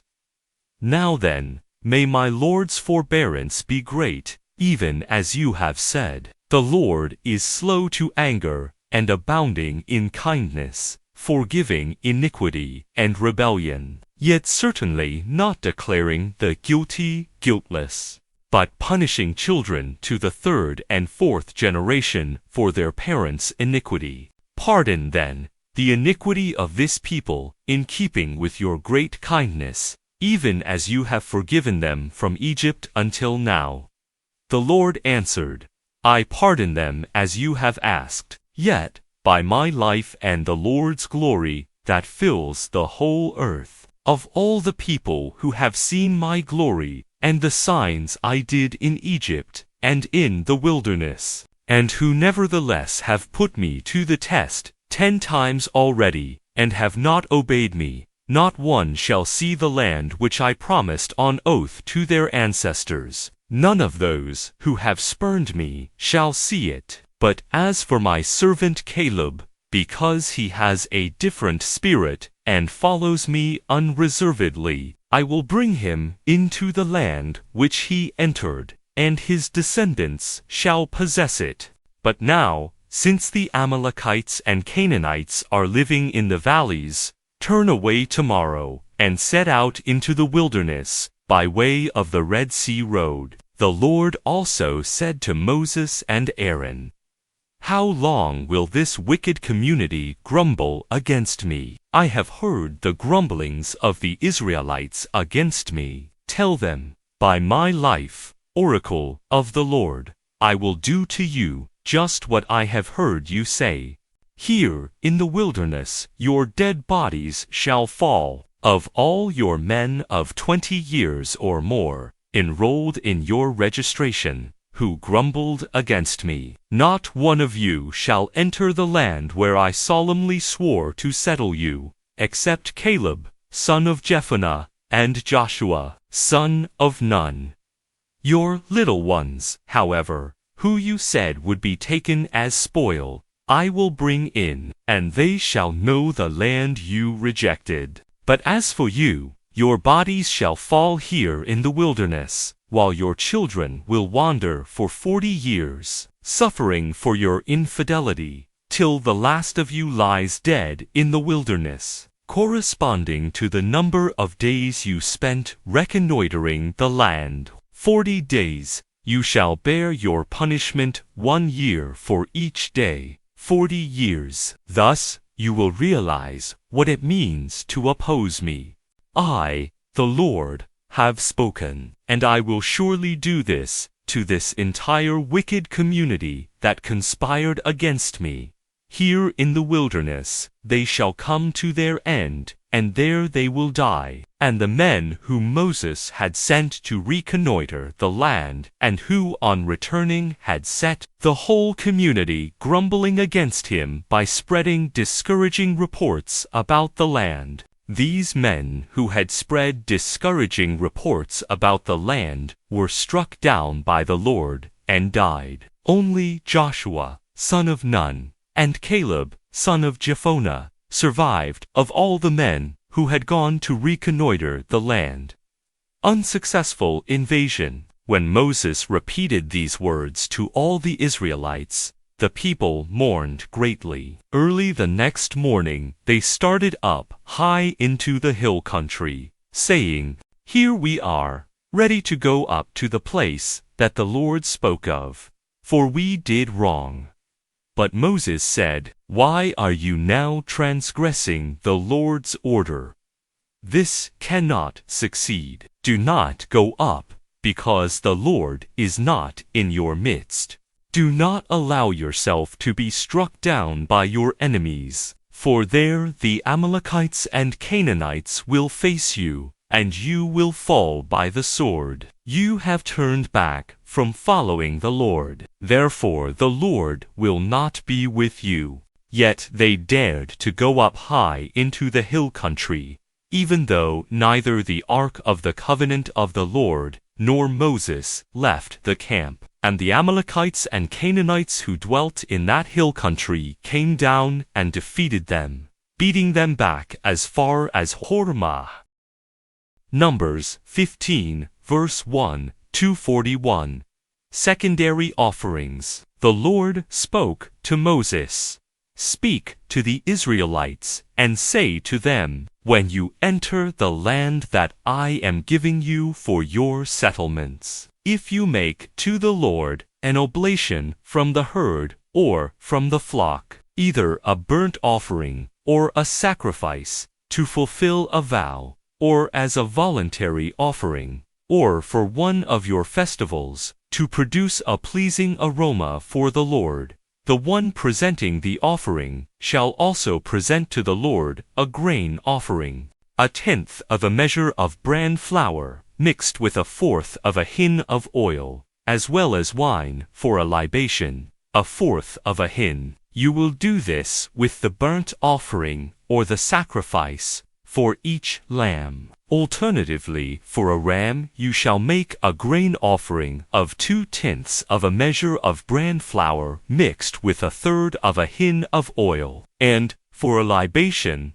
1/3 of a hin of wine, thereby presenting a pleasing aroma to the Lord. If you make an offering from the herd, either a burnt offering or a sacrifice to fulfill a vow, or as a communion offering to the Lord, with it a grain offering of 3/10 of a measure of bran flour mixed with 1/2 a hin of oil will be presented, and you will present for a libation 1/2 a hin of wine, a sweet-smelling oblation to the Lord.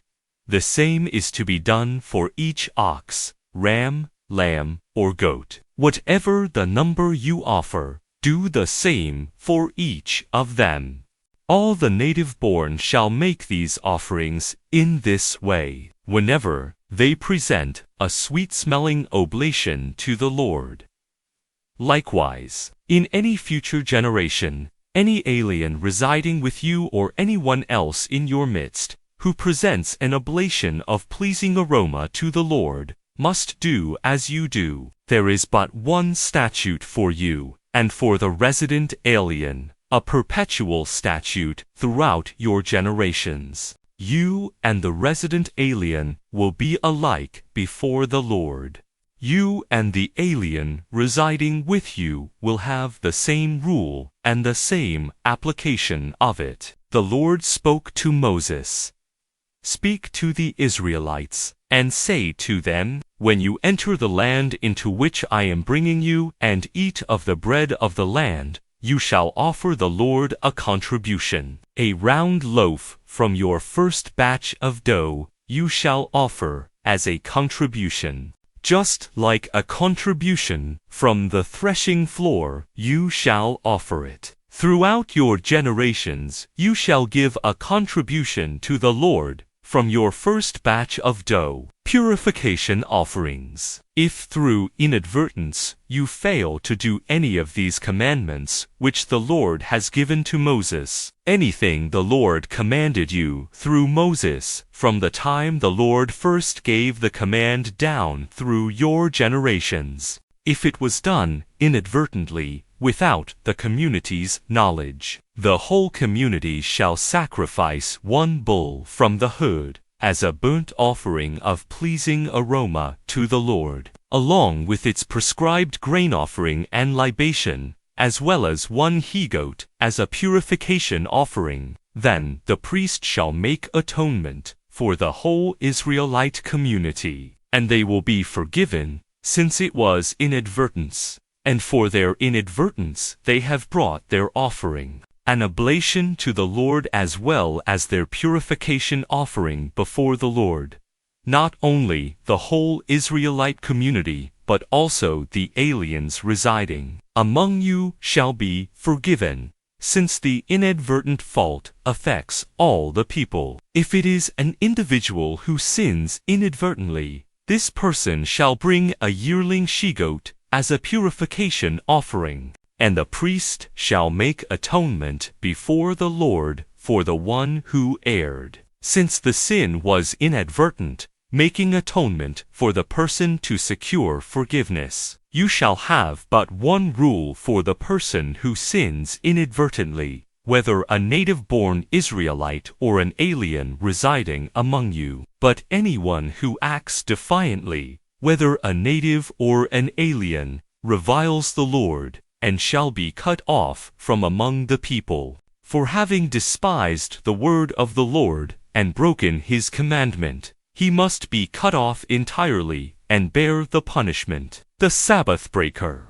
While the Israelites were in the wilderness, a man was discovered gathering wood on the Sabbath day. Those who caught him at it brought him to Moses and Aaron and the whole community. But they put him in custody, for there was no clear decision as to what should be done with him. Then the Lord said to Moses, "This man shall be put to death. Let the whole community stone him outside the camp." So the whole community led him outside the camp and stoned him to death, as the Lord had commanded Moses. Tassels on the cloak. The Lord said to Moses, "Speak to the Israelites and tell them that throughout their generations they are to make tassels for the corners of their garments, fastening a violet cord to each corner. When you use these tassels, the sight of the cord will remind you of all the commandments of the Lord, and you will do them, without prostituting yourself, going after the desires of your hearts and your eyes.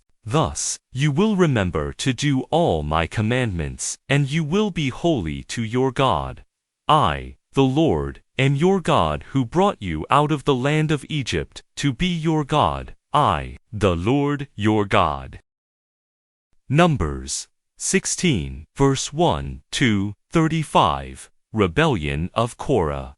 Korah, son of Izhar, son of Kohath, son of Levi, and the Reubenites, Dathan and Abiram, sons of Eliab, and On, son of Pelath, son of Reuben, took 250 Israelites who were leaders in the community, members of the council and men of note, and confronted Moses. Holding an assembly against Moses and Aaron, they said, "You go too far. The whole community, all of them, are holy. The Lord is in their midst. Why then should you set yourselves over the Lord's assembly?" When Moses heard this, he fell prostrate. Then he said to Korah and to all his faction, "May the Lord make known tomorrow morning who belongs to him, and who is the Holy One, and whom he will have draw near to him. The one whom he chooses, he will have draw near to him. Do this. Take your censers, Korah and all his faction, and put fire in them, and place incense in them, before the Lord, tomorrow. He whom the Lord then chooses is the Holy One. You, Levites, go too far."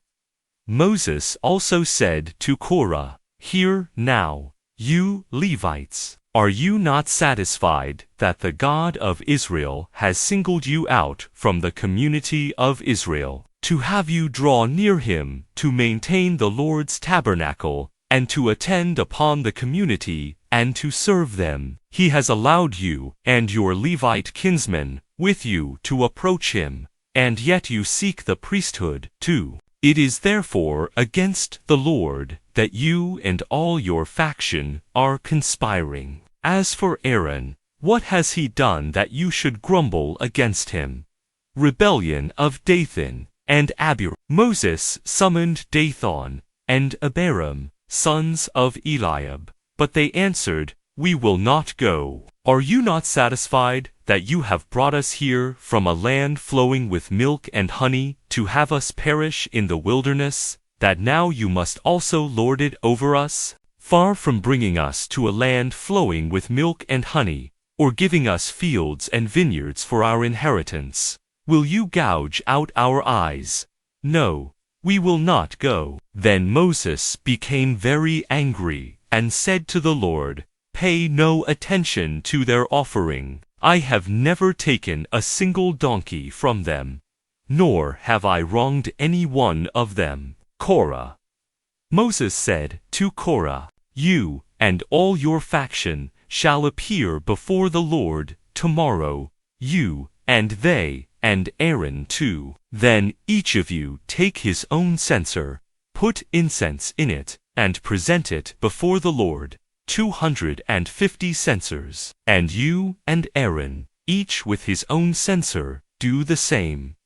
So each of them took their censers, and laying incense on the fire they had put in them, they took their stand by the entrance of the tent of meeting, along with Moses and Aaron. Then, when Korah had assembled all the community against them at the entrance of the tent of meeting, the glory of the Lord appeared to the entire community, and the Lord said to Moses and Aaron, Stand apart from this community, that I may consume them at once. But they fell prostrate and exclaimed, O God, God of the spirits of all living creatures, if one man sins, will you be angry with the whole community? The Lord answered Moses, Speak to the community, and tell them, Withdraw from the area around the tent of Korah, Dathan, and Abiram. Punishment of Dathan and Abiram. Moses, followed by the elders of Israel, arose and went to Dathan and Abiram. Then he spoke to the community, Move away from the tents of these wicked men, and do not touch anything that is theirs. Otherwise, you too will be swept away because of all their sins. So they withdrew from the area around the tents of Korah, Dathan, and Abiram. When Dathan and Abiram had come out and were standing at the entrance of their tents, with their wives, their children, and their little ones, Moses said, This is how you shall know that the Lord sent me to do all I have done, and that it was not of my own devising, if these die an ordinary death, merely suffering the fate common to all humanity. The Lord has not sent me. But if the Lord makes a chasm, and the ground opens its mouth, and swallows them with all belonging to them, and they go down alive to Sheol, then you will know that these men have spurned the Lord.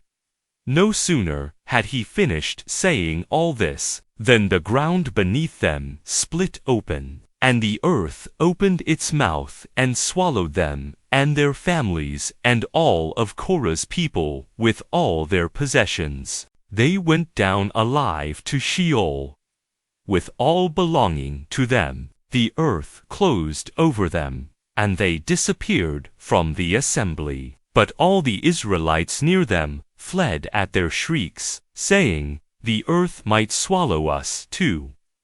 Punishment of Korah. And fire from the Lord came forth, which consumed the 250 men who were offering the incense.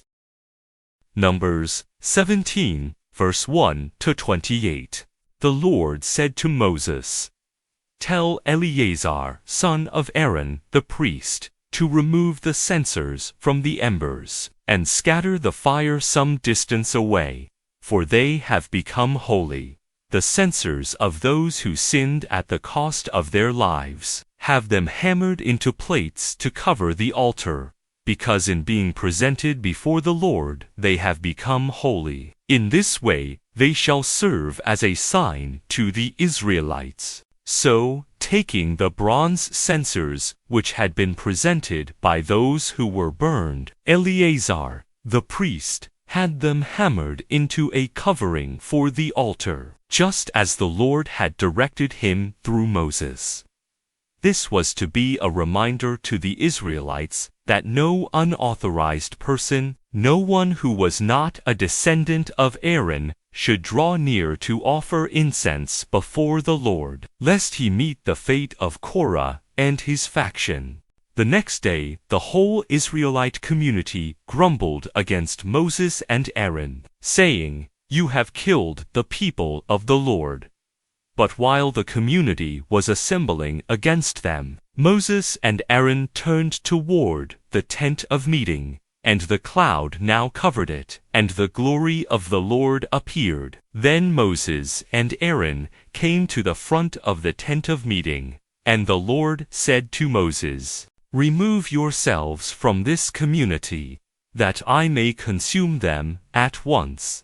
But they fell prostrate. Then Moses said to Aaron, "Take your censer, put fire from the altar in it, lay incense on it, and bring it quickly to the community, to make atonement for them. For wrath has come forth from the Lord, and the plague has begun."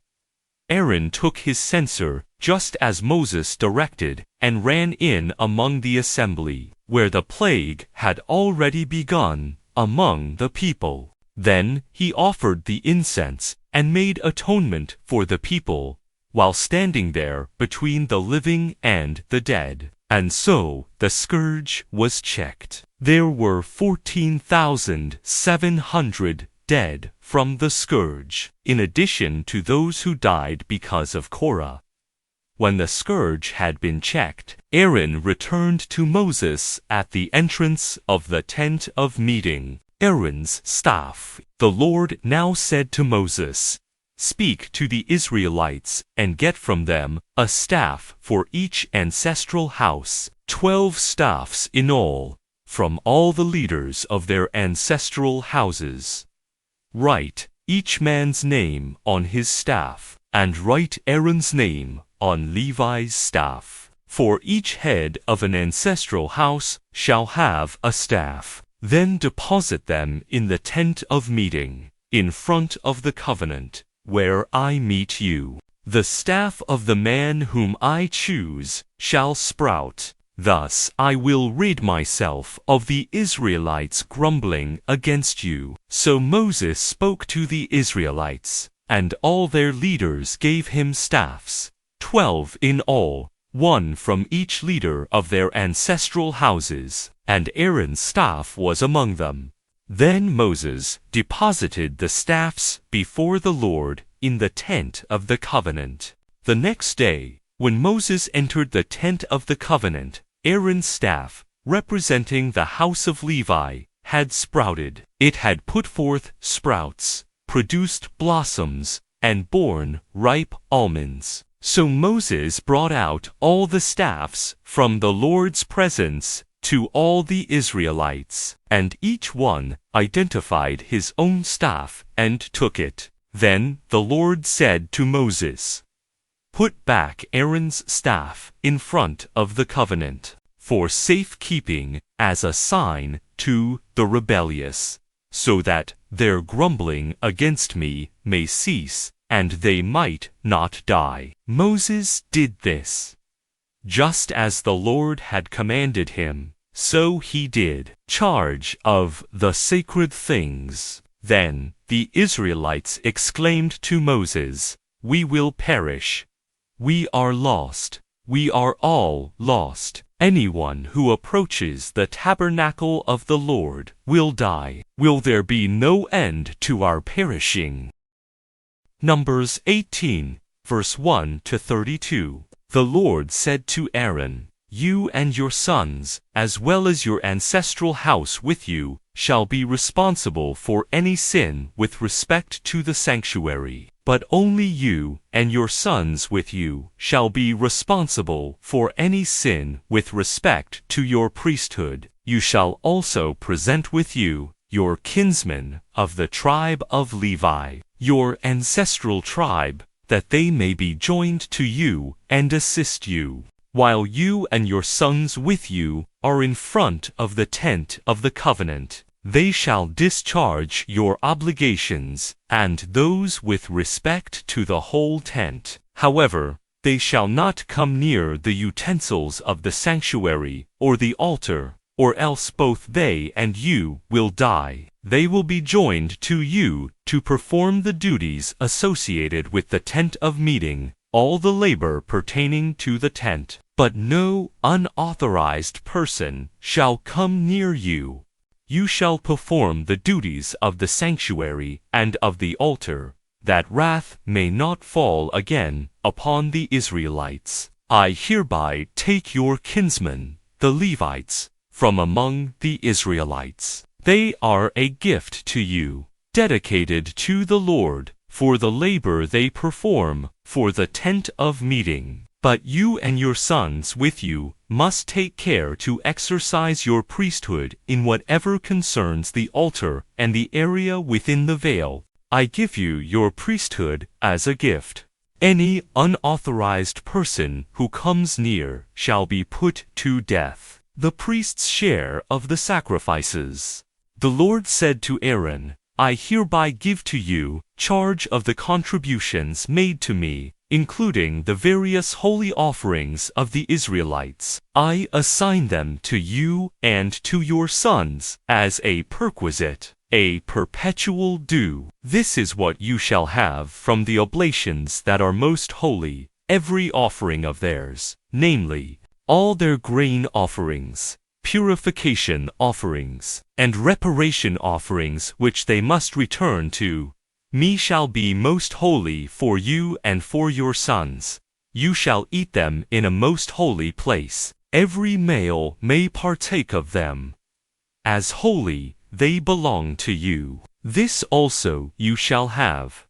The contributions that are their gifts, including the elevated offering of the Israelites, I assign them to you and to your sons and daughters, with you as a perpetual due. All in your household who are clean may eat them. I also assign to you all the best of the new oil and of the new wine and grain that they give to the Lord as their first produce that has been processed.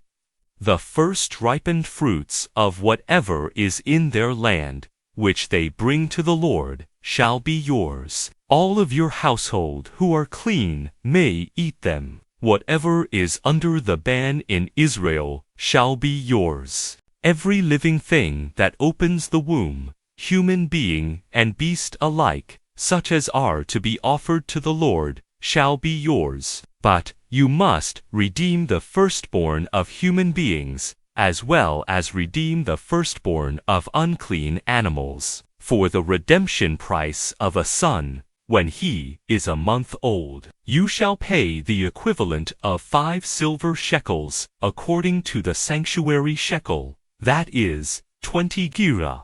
But the firstborn of cattle, or the firstborn of sheep, or the firstborn of goats, you shall not redeem. They are holy. Their blood you must splash on the altar, and their fat you must burn, as an oblation of pleasing aroma to the Lord. Their meat, however, shall be yours, just as the brisket of the elevated offering and the right thigh belong to you. As a perpetual do I assign to you and to your sons and daughters with you all the contributions of holy things which the Israelites set aside for the Lord. This is a covenant of salt, to last forever before the Lord, for you and for your descendants with you. Then the Lord said to Aaron, You shall not have any heritage in their land, nor hold any portion among them. I will be your portion, and your heritage among the Israelites.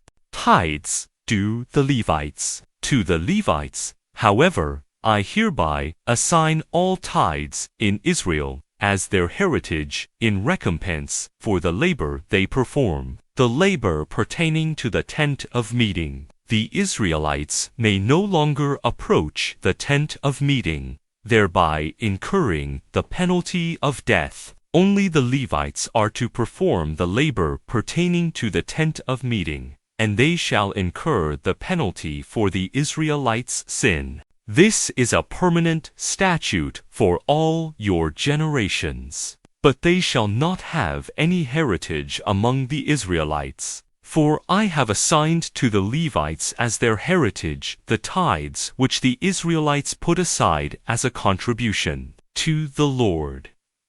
That is why I have said, they will not have any heritage among the Israelites. Tithes paid by the Levites. The Lord said to Moses, Speak to the Levites and say to them, When you take from the Israelites the tithes I have assigned you from them as your heritage, you are to make a contribution from them to the Lord, a tithe of the tithe, and your contribution will be credited to you as if it were grain from the threshing floor, or new wine from the vat. Thus, you too shall make a contribution to the Lord from all the tithes you take from the Israelites, handing over to Aaron the priest the contribution to the Lord. From all the gifts to you, you shall make every contribution due to the Lord from their best parts, that is, the part to be consecrated from them. Say to them also, once you have made your contribution from the best part, the rest of the tithe will be credited to the Levites as if it were produce of the threshing floor or the produce of the vat. You and your households may eat it anywhere, since it is your recompense in exchange for labor in the tent of meeting. You will incur no punishment when you contribute the best part of it. But do not profane the holy offerings of the Israelites, or else you shall die. Numbers 19, verse 1-22. Ashes of the red heifer. The Lord spoke to Moses and Aaron. This is the statute for the ritual which the Lord has commanded. Tell the Israelites to procure for you a red heifer without defect, and free from every blemish, and on which no yoke has ever been laid. You will give it to Eleazar the priest, and it will be led outside the camp and slaughtered in his presence. Eleazar the priest will take some of its blood on his finger and sprinkle it 7 times toward the front of the tent of meeting. Then the heifer will be burned in his sight. It will be burned with its hide and flesh, its blood and dung. And the priest will take cedar wood, hyssop and scarlet yarn, and throw them into the fire, in which the heifer is being burned. The priest shall then wash his garments, and bathe his body in water. Afterward he may enter the camp. The priest remains unclean until the evening. Likewise, the one who burned the heifer shall wash his garments in water, bathe his body in water, and be unclean until evening. Then somebody who is clean shall gather up the ashes of the heifer and deposit them in a clean place outside the camp. There they are to be kept to prepare purification water for the Israelite community. This is a purification offering. The one who has gathered up the ashes of the heifer shall also wash his garments and be unclean until evening. This is a permanent statute, both for the Israelites and for the alien residing among them. Use of the ashes. Those who touch the corpse of any human being will be unclean for 7 days. They shall purify themselves with the water on the 3rd and on the 7th day, and then be clean. But if they fail to purify themselves on the 3rd and on the 7th day, they will not become clean. Those who touch the corpse of a human being who dies and who fail to purify themselves defile the tabernacle of the Lord, and these persons shall be cut off from Israel. Since the purification water has not been splashed over them, they remain unclean. Their uncleanness is still on them. This is the ritual. When someone dies in a tent, everyone who enters the tent, as well as everyone already in it, will be unclean for 7 days, and every open vessel with its lid unfastened will be unclean. Moreover, everyone who in the open country touches a person who has been slain by the sword, or who has died naturally, or who touches a human bone or a grave, will be unclean for 7 days. For anyone who is thus unclean, ashes shall be taken from the burnt purification offering, and spring water will be poured on them from a vessel. Then someone who is clean will take hyssop, dip it in this water, and sprinkle it on the tent and on all the vessels and persons that were in it, or on the one who touched the bone, the slain person, or the other corpse, or the grave. The clean will sprinkle the unclean on the 3rd and on the 7th day, and thus purify them on the 7th day. Then they will wash their garments, and bathe in water, and in the evening be clean. Those who become unclean, and fail to purify themselves, those people will be cut off from the assembly, because they defile the sanctuary of the Lord. The purification water has not been splashed over them. They remain unclean. This will be a permanent statute for you. Those who sprinkle the purification water will wash their garments, and those who come in contact with the purification water will be unclean until evening. Moreover, anything that the unclean person touches becomes unclean itself, and the one who touches such a person becomes unclean until evening. Numbers 20, verse 1 to 29. Death of Miriam. The Israelites, the whole community, arrived in the wilderness of Zin in the 1st month, and the people stayed at Kadesh. It was here that Miriam died, and here that she was buried. Need for water at Kadesh. Since the community had no water, they held an assembly against Moses and Aaron. The people quarreled with Moses, exclaiming, "Would that we had perished when our kindred perished before the Lord. Why have you brought the Lord's assembly into this wilderness for us and our livestock to die here? Why have you brought us up out of Egypt only to bring us to this wretched place? It is not a place for grain, nor figs, nor vines, nor pomegranates, and there is no water to drink." But Moses and Aaron went away from the assembly to the entrance of the tent of meeting, where they fell prostrate. Sin of Moses and Aaron. Then the glory of the Lord appeared to them, and the Lord said to Moses, "Take the staff and assemble the community, you and Aaron your brother, and in their presence command the rock to yield its waters. Thereby you will bring forth water from the rock for them, and supply the community and their livestock with water." So Moses took the staff from its place before the Lord,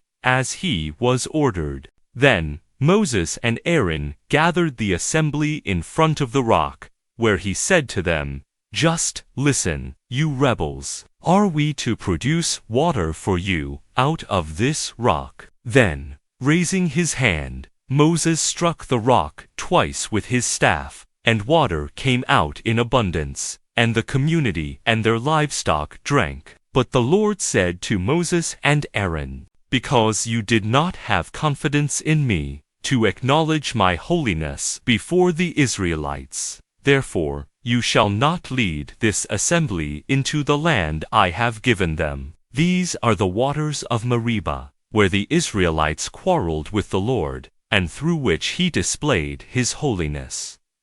Edom's refusal. From Kadesh, Moses sent messengers to the king of Edom. "Thus says your brother Israel, you know of all the hardships that have befallen us, how our ancestors went down to Egypt, and we stayed in Egypt a long time. And the Egyptians treated us and our ancestors harshly. When we cried to the Lord, he heard our cry, and sent an angel who led us out of Egypt. Now here we are at Kadesh, a town at the edge of your territory. Please let us pass through your land. We will not cross any fields or vineyards, nor drink any well water, but we will go straight along the king's highway without turning to the right or to the left, until we have passed through your territory." But Edom answered him, "You shall not pass through here. If you do,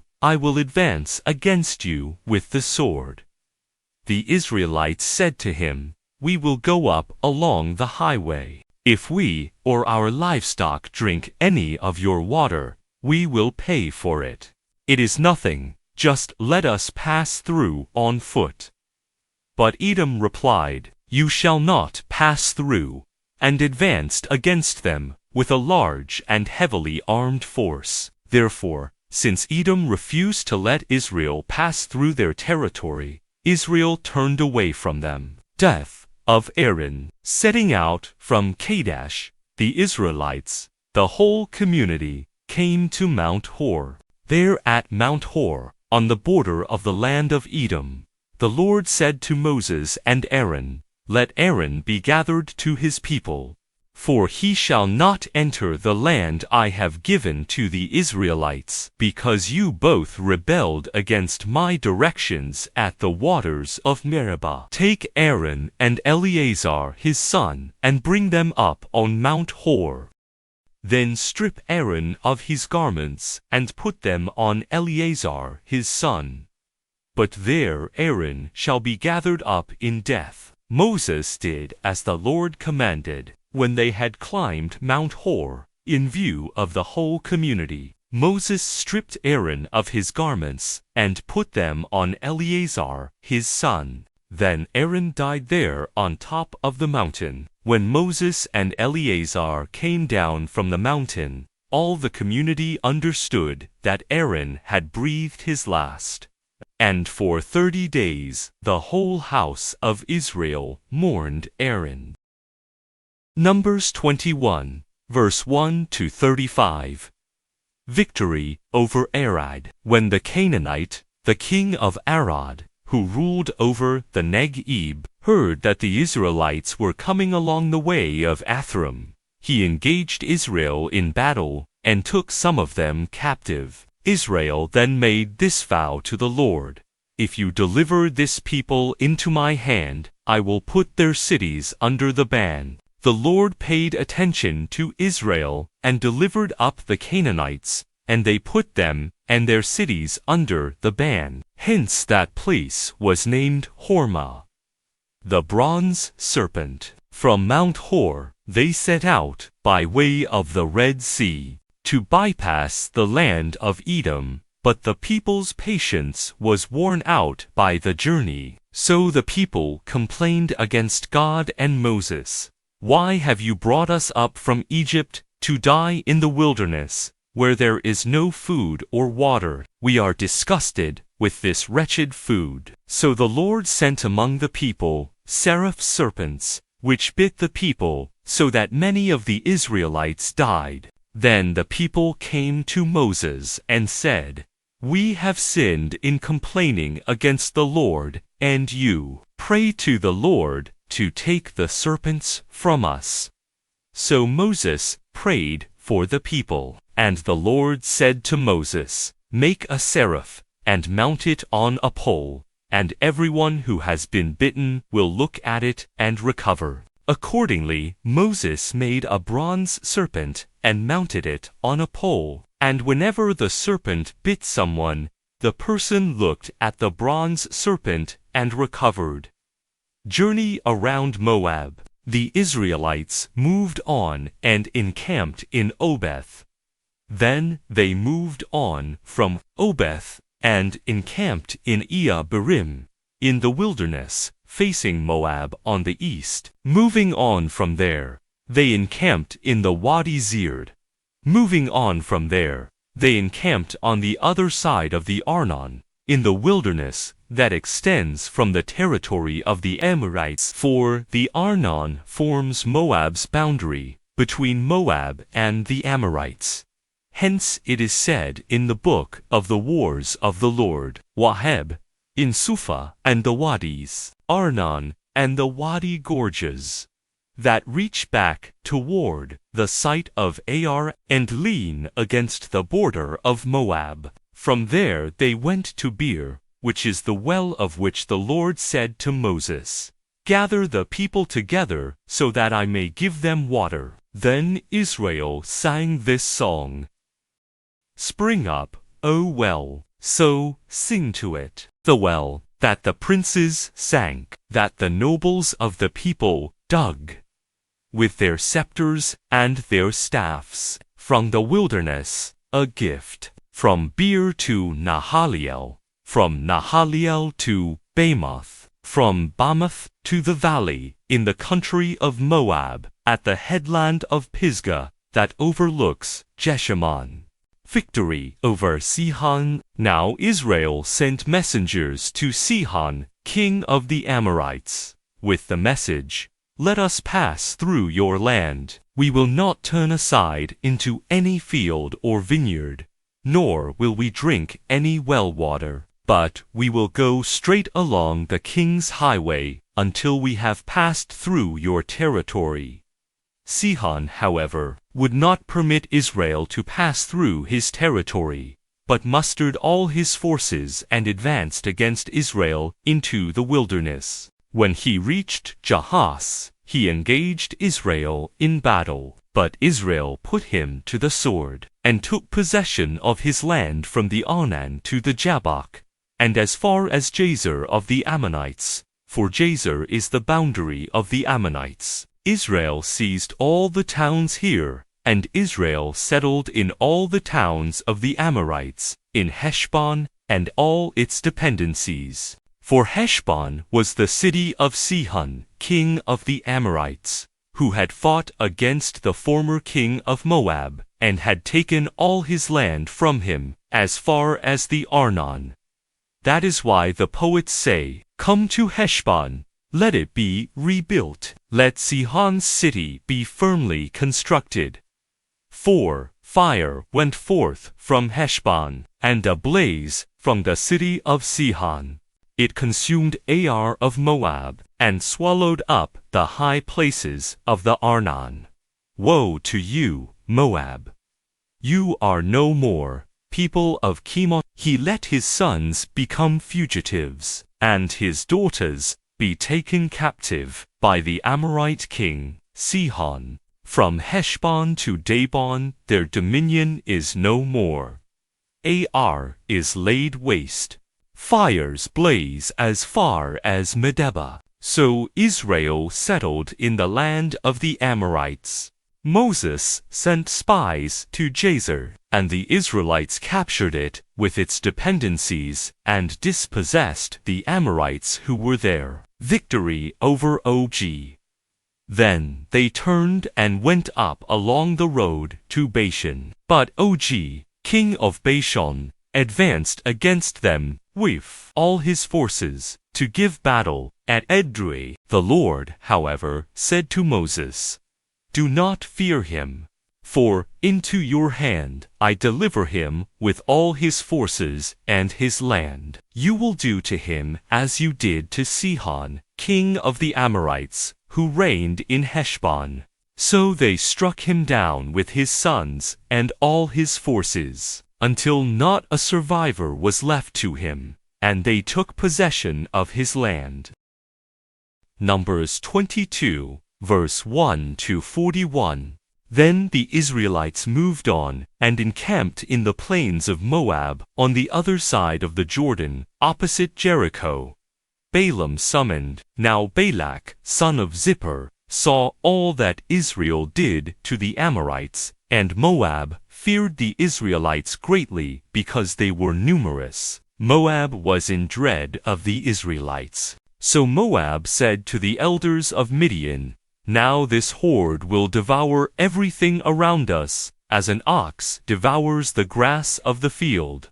At that time Balak, son of Zippor, was king of Moab, and he sent messengers to Balaam, son of Beor, at Pethar, on the river, in the land of the Ammonites, to summon him with these words, "A people has come out of Egypt. They have covered up the earth, and are settling down opposite me. Now come, curse this people for me, since they are stronger than I am. Perhaps I may be able to defeat them, and drive them out of the land. For I know that whoever you bless is blessed, and whoever you curse is cursed." So the elders of Moab and the elders of Midian, themselves experts in divination, left and went to Balaam. to whom they gave Balak's message. He said to them, "Stay here overnight, and I will give you whatever answer the Lord gives me." So the princes of Moab lodged with Balaam. Then God came to Balaam, and said, "Who are these men with you?" Balaam answered, "God Balak, son of Zippor, king of Moab, sent me the message. This people that has come out of Egypt has covered up the earth. Now come, lay a curse on them for me. Perhaps I may be able to fight them and drive them out." But God said to Balaam, "Do not go with them, and do not curse this people, for they are blessed." The next morning Balaam arose and told the princes of Balak, "Go back to your own country, for the Lord has refused to let me go with you." So the princes of Moab went back to Balak with the report, "Balaam refused to come with us." Second appeal to Balaam. Balak yet again sent princes who were more numerous and more distinguished than the others. On coming to Balaam, they told him, "Thus says Balak, son of Zippor, please do not refuse to come to me. I will reward you very handsomely, and will do anything you ask of me. Come, lay a curse on this people for me." But Balaam replied to Balak's servants, "Even if Balak gave me his house full of silver and gold, I could not do anything, small or great, contrary to the command of the Lord my God. But you two stay here overnight, so that I may learn what else the Lord may say to me." That night God came to Balaam and said to him, "If these men have come to summon you, go back with them, yet only on the condition that you do exactly as I tell you." So the next morning when Balaam arose, he saddled his donkey, and went off with the princes of Moab. The talking donkey. But now God's anger flared up at him for going, and the angel of the Lord took up a position on the road as his adversary, as Balaam was riding along on his donkey, accompanied by two of his servants. The donkey saw the angel of the Lord standing in the road with sword drawn. The donkey turned off the road and went into the field, and Balaam beat the donkey to bring her back on the road. Then the angel of the Lord stood in a narrow lane between vineyards, with a stone wall on each side. When the donkey saw the angel of the Lord there, she pressed against the wall.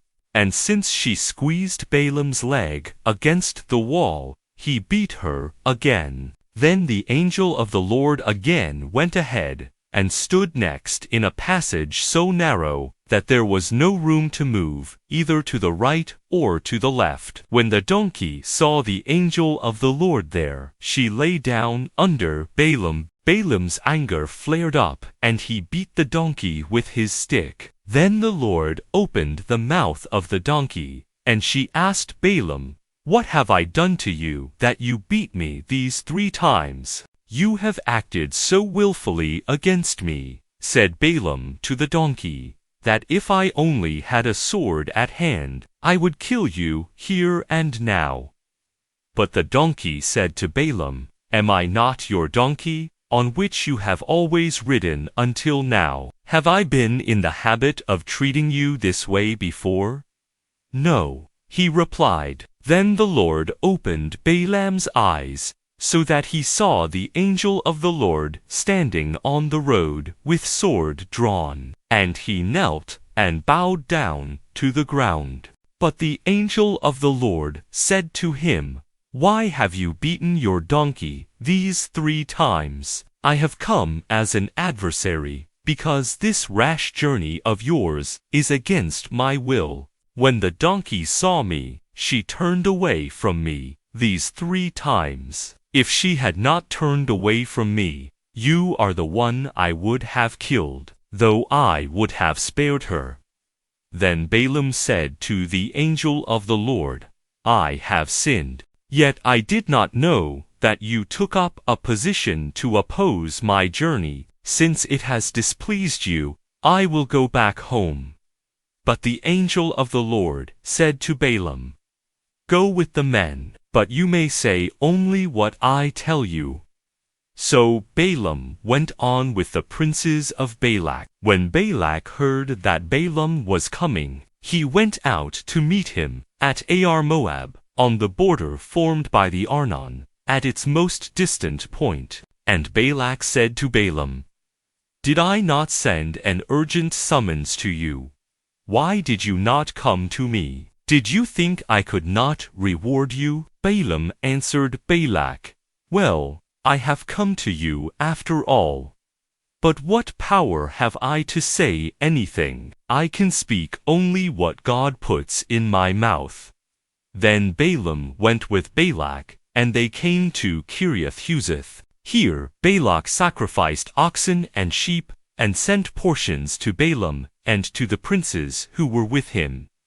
The first oracle. The next morning Balak took Balaam up on Bamothbal, and from there he could see some of the people. Numbers 23, verse 1 to 30. Then Balaam said to Balak, "Build me 7 altars here, and here prepare 7 bulls and 7 rams for me." So Balak did as Balaam had ordered, and Balak and Balaam offered a bull and a ram on each altar. Balaam said to Balak, "Stand here by your burnt offering, while I go over there. Perhaps the Lord will meet me, and then I will tell you whatever he lets me see." And so he went out on the barren height. Then God met Balaam, and Balak said to him, "I have erected the 7 altars, and have offered a bull and a ram on each altar." The Lord put an utterance in Balaam's mouth, and said, "Go back to Balak, and speak accordingly." So he went back to Balak, who was still standing by his burnt offering, together with all the princes of Moab. Then Balaam recited his poem, "From Aram Balak has led me here, Moab's king, from the mountains of Kedem. Come, curse for me Jacob. Come, denounce Israel. How can I lay a curse on the one whom God has not cursed? How denounce the one whom the Lord has not denounced? For from the top of the crags I see him, from the heights I behold him. Here is a people that lives apart, and does not reckon itself among the nations. Who has ever counted the dust of Jacob? Who numbered Israel's dust cloud? May I die the death of the just. May my end be like theirs. What have you done to me?" cried Balak to Balaam. "It was to lay a curse on my foes that I brought you here, but instead you have blessed them." Balaam replied, "Is it not what the Lord puts in my mouth that I take care to repeat?" The second oracle. Then Balak said to him, "Please come with me to another place from which you can see them, but you will see only some, not all of them, and from there lay a curse on them for me." So he brought him to a lookout post on the top of Pisgah, where he built 7 altars, and offered a bull and a ram on each of them. Balaam then said to Balak, "Stand here by your burnt offering, while I seek a meeting over there." Then the Lord met Balaam, and, having put an utterance in his mouth, said to him, "Return to Balak, and speak accordingly." So he went to Balak, who was still standing by his burnt offering, together with the princes of Moab. When Balak asked him, "What did the Lord say?"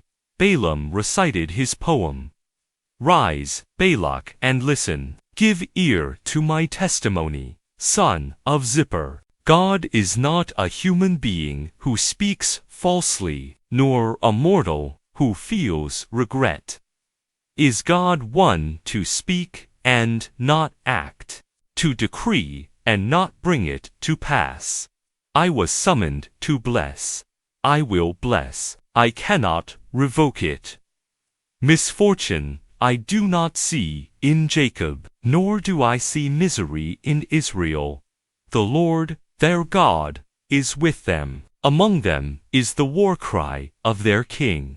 They have the like of a wild ox's horns. God, who brought them out of Egypt.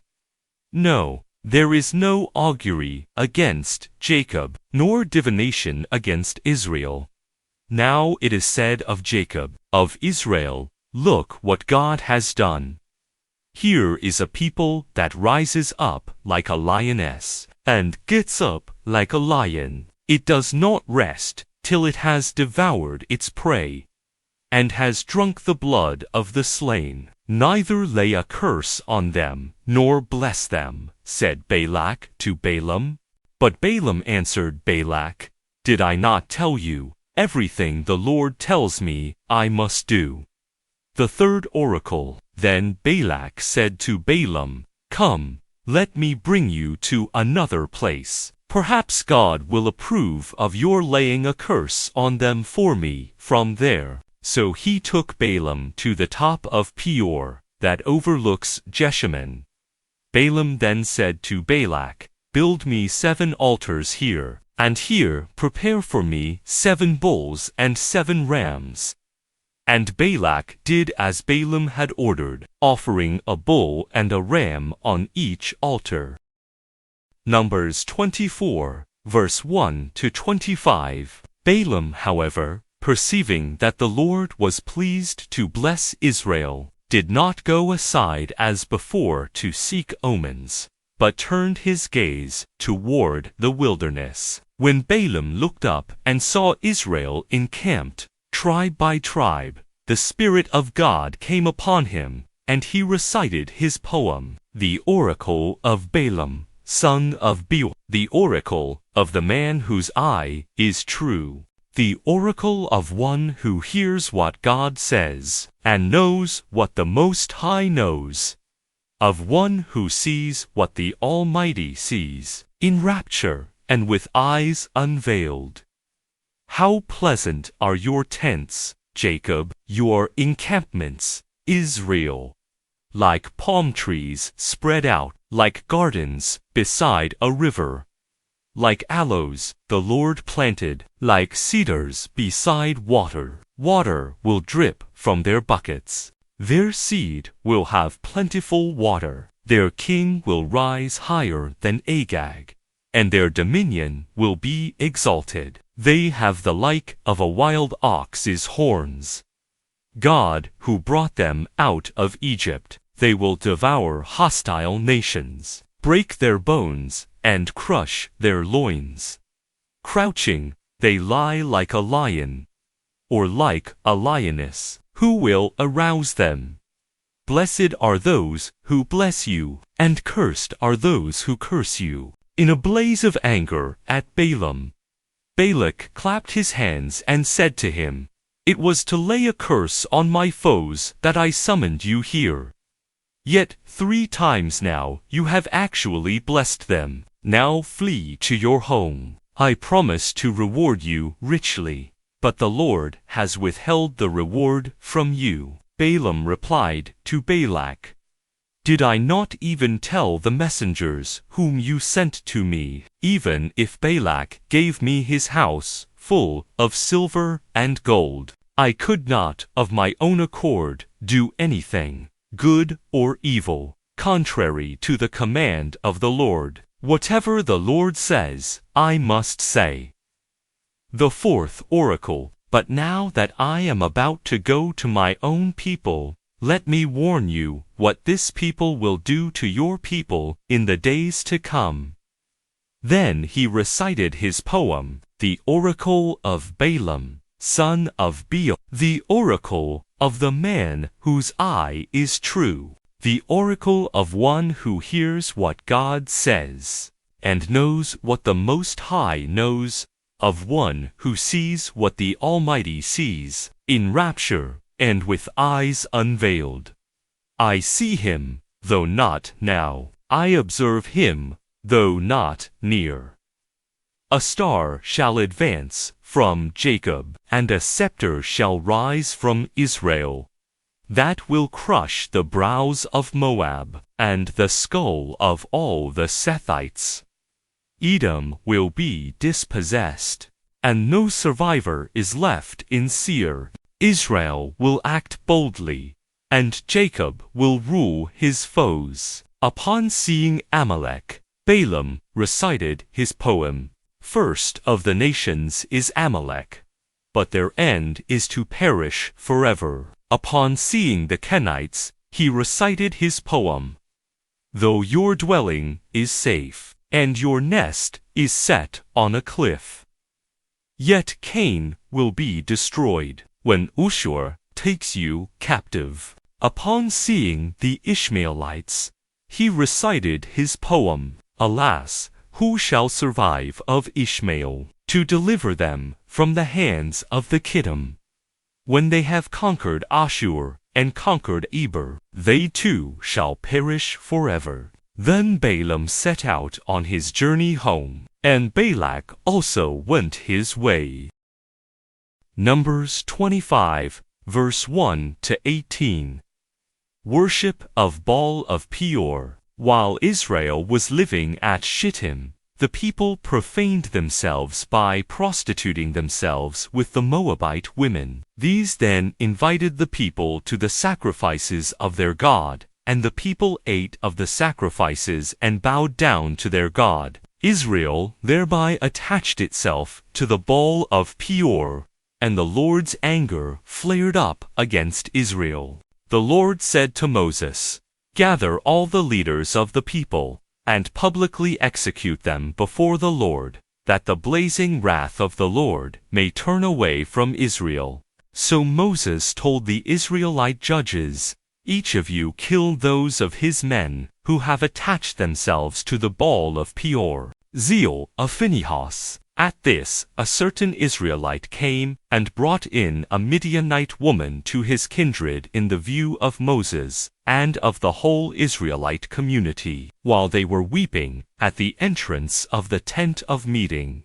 When Phinehas, son of Eleazar, son of Aaron the priest, saw this, he rose up from the assembly, and taking a spear in his hand, followed the Israelite into the tent, where he pierced the two of them, the Israelite and the woman. Thus, the plague upon the Israelites was checked, but the dead from the plague were 24,000. Then the Lord said to Moses, "Phinehas, son of Eleazar, son of Aaron the priest, has turned my anger from the Israelites, by his being as jealous among them as I am. That is why I did not put an end to the Israelites in my jealousy. Announce, therefore, that I hereby give him my covenant of peace, which shall be for him and for his descendants after him the covenant of an everlasting priesthood, because he was jealous on behalf of his God, and thus made expiation for the Israelites." The name of the slain Israelite,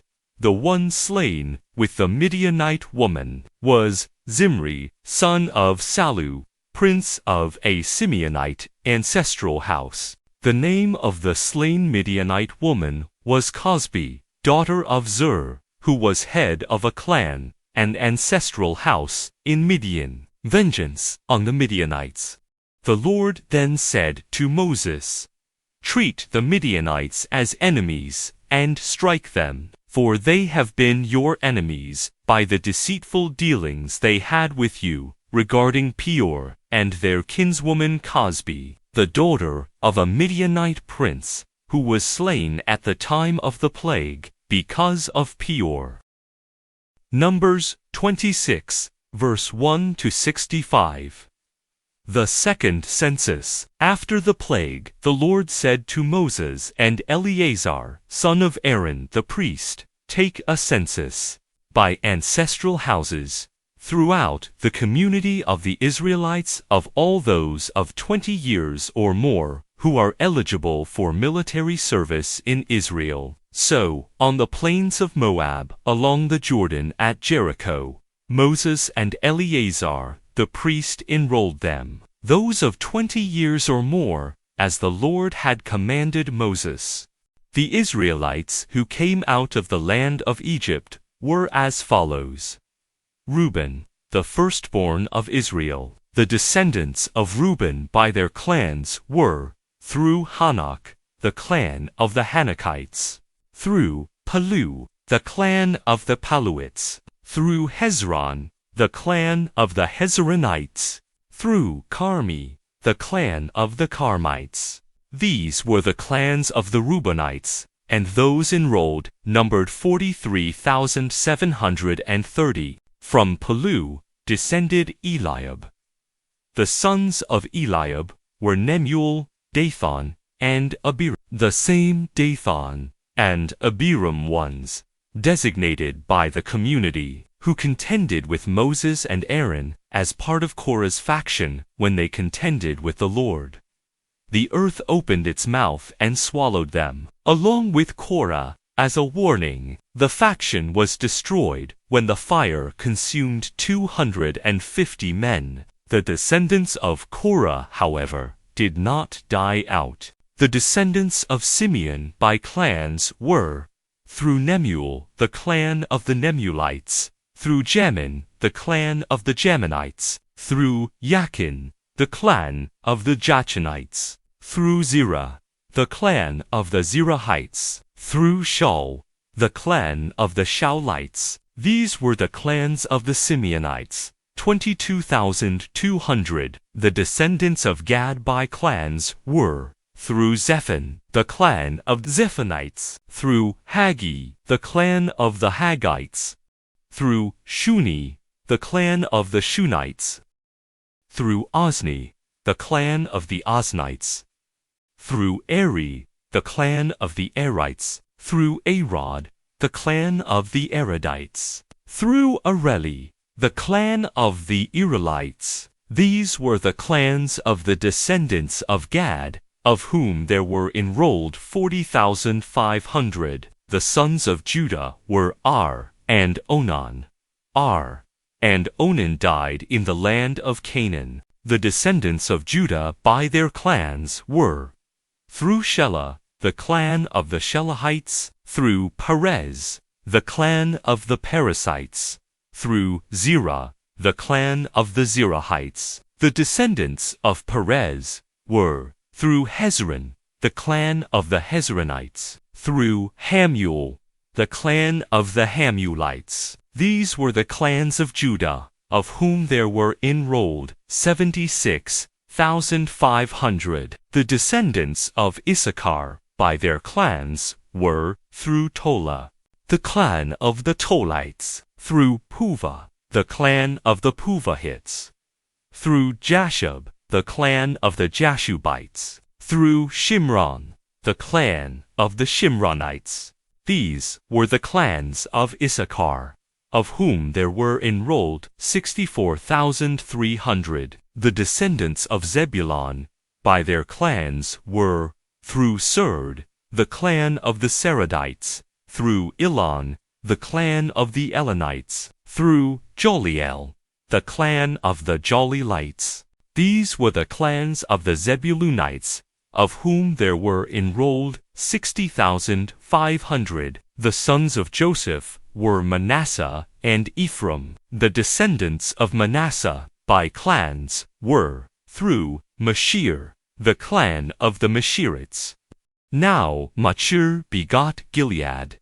Through Gilead, the clan of the Gileadites. The descendants of Gilead were, through Lezer, the clan of the Lezerites; through Helek, the clan of the Helekites; through Asriel, the clan of the Esrielites; through Shechem, the clan of the Shechemites; through Shemida, the clan of the Shemidates; through Hepher, the clan of the Hepherites. As for Zelophehad, son of Hepher, he had no sons, but only daughters. The names of the daughters of Zelophehad were Mahlah, Noah, Haglah, Milcah, and Tirzah.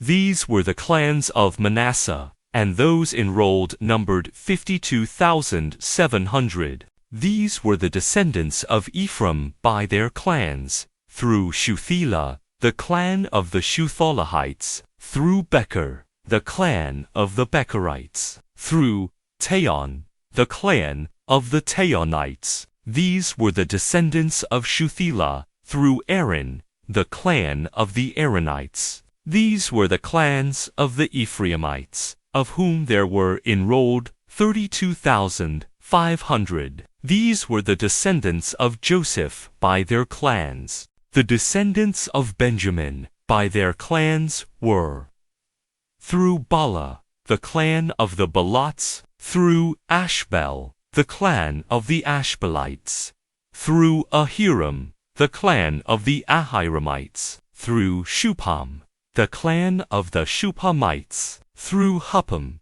the clan of the Huppamites. The sons of Bala were Ard and Naaman. Through Ard, the clan of the Ardites, through Naaman, the clan of the Naamites. These were the descendants of Benjamin by their clans, of whom there were enrolled 45,600. These were the descendants of Dan by their clans, through Shuham, the clan of the Shuhamites. These were the clans of Dan, of whom there were enrolled 64,400. The descendants of Asher by their clans were, through Imnah, the clan of the Imnats, through Ishvi, the clan of the Ishvites, through Beriah, the clan of the Bereites, through Heber, the clan of the Heberites, through Malchiel, the clan of the Malchelites. The name of Asher's daughter was Sarah. These were the clans of the descendants of Asher, of whom there were enrolled 53,400. The descendants of Naphtali by their clans were through Jaziel, the clan of the Jazelites, through Guni, the clan of the Gunites, through Jezer, the clan of the Jezerites, through Shillem, the clan of the Shillemites. These were the clans of Naphtali, of whom there were enrolled 45,400. These were the Israelites who were enrolled 601,730. Allotment of the land. The Lord said to Moses, "Among these the land shall be divided as their heritage, in keeping with the number of people named. To a large tribe you shall assign a large heritage, to a small tribe a small heritage, each receiving its heritage in proportion to the number enrolled in it. But the land shall be divided by lot, all inheriting according to the lists of their ancestral tribes. As the lot falls, the heritage of each tribe, large or small, will be assigned." Census of the Levites. These were the Levites enrolled by clans, through Gershon, the clan of the Gershonites, through Kohath, the clan of the Kohathites, through Merari, the clan of the Merarites. These were clans of Levi, the clan of the Libnites, the clan of the Hebronites, the clan of the Molites, the clan of the Mushites, the clan of the Korahites. Now Kohath begot Amram, whose wife was named Jochebed. She was the daughter of Levi, born to Levi in Egypt. To Amram she bore Aaron and Moses, and Miriam, their sister. To Aaron were born Nadab and Abihu, Eleazar and Ithamar. But Nadab and Abihu died when they offered unauthorized fire before the Lord. The Levites enrolled were 23,000, every male 1 month or more of age. They were not enrolled with the other Israelites, however, for no heritage was given them among the Israelites. These then were those enrolled by Moses and Eleazar the priest, when they enrolled the Israelites on the plains of Moab along the Jordan at Jericho. Among them there was not one of those who had been enrolled by Moses and Aaron the priest, when they enrolled the Israelites in the wilderness of Sinai. For the Lord had told them that they would surely die in the wilderness, and not one of them was left, except Caleb, son of Jephunneh, and Joshua, son of Nun. Numbers 27, verse 1 to 23.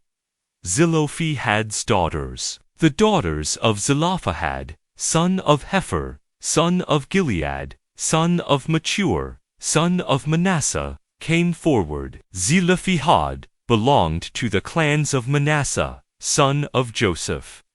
The names of his daughters were Mahlah, Noah, Hoglah, Milcah, and Tirzah. Standing before Moses, Eleazar, the priest, the princes, and the whole community at the entrance of the tent of meeting, they said, "Our father died in the wilderness, although he did not join the faction of those who conspired against the Lord, Korah's faction. He died for his own sin, without leaving any sons. But why should our father's name be cut off from his clan merely because he had no son? Give us land among our father's kindred." Laws concerning heiresses. So Moses laid their case before the Lord, and the Lord said to him, "The plea of Zelophehad's daughters is just. You shall give them hereditary land among their father's kindred, and transfer their father's heritage to them. Tell the Israelites, if a man dies without leaving a son, you shall transfer his heritage to his daughter. If he has no daughter, you shall give his heritage to his brothers. If he has no brothers, you shall give his heritage to his father's brothers. If his father had no brothers, you shall give his heritage to his nearest relative in his clan, who shall then take possession of it. This will be the statutory procedure for the Israelites, as the Lord commanded Moses." Joshua to succeed Moses. The Lord said to Moses, "Go up into this mountain of the Abarim range, and view the land that I have given to the Israelites. When you have viewed it, you will be gathered to your people, as was Aaron your brother. For, in the rebellion of the community in the wilderness of Zin, you both rebelled against my order to acknowledge my holiness before them by means of the water. These were the waters of Meribah of Kadesh, in the wilderness of Zin." Then Moses said to the Lord, "May the Lord, the God of the spirits of all humanity, set over the community someone who will be their leader in battle, and who will lead them out and bring them in, that the Lord's community may not be like sheep without a shepherd." And the Lord replied to Moses, "Take Joshua, son of Nun, a man of spirit, and lay your hand upon him. Have him stand before Eleazar the priest and the whole community, and commission him in their sight. Invest him with some of your own power, that the whole Israelite community may obey him. He shall present himself to Eleazar the priest, who will seek for him the decision of the Urim in the Lord's presence, and as it directs Joshua, all the Israelites with him, and the whole community will go out for battle, and as it directs, they will come in." Moses did as the Lord had commanded him. Taking Joshua and having him stand before Eleazar the priest and the whole community, he laid his hands on him and commissioned him, as the Lord had directed through Moses. Numbers 28, verse 1 to 31. General sacrifices. The Lord said to Moses, "Give the Israelites this commandment: at their prescribed times, you will be careful to present to me the food offerings that are due me, oblations of pleasing aroma to me. each morning and evening. You will tell them therefore, this is the oblation which you will offer to the Lord, 2 unblemished yearling lambs each day as the regular burnt offering, offering 1 lamb in the morning, and the other during the evening twilight, each with a grain offering of 1/10 of an ephah of bran flour mixed with 1/4 of a hin of oil of crushed olives. This is the regular burnt offering that was made at Mount Sinai for a pleasing aroma, an oblation to the Lord.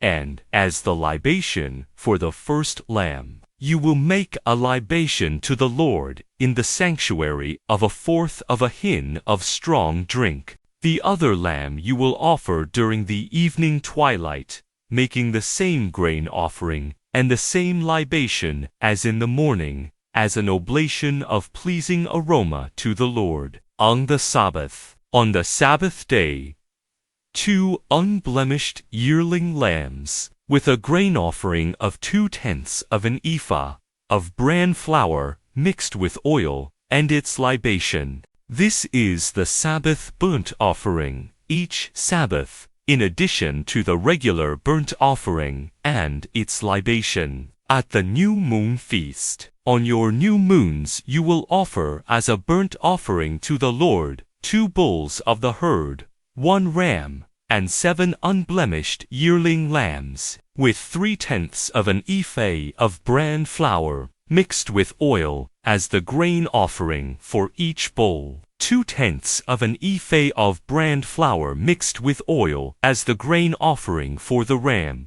and 1/10 of an ephah of bran flour mixed with oil as the grain offering for each lamb, a burnt offering with a pleasing aroma, an oblation to the Lord.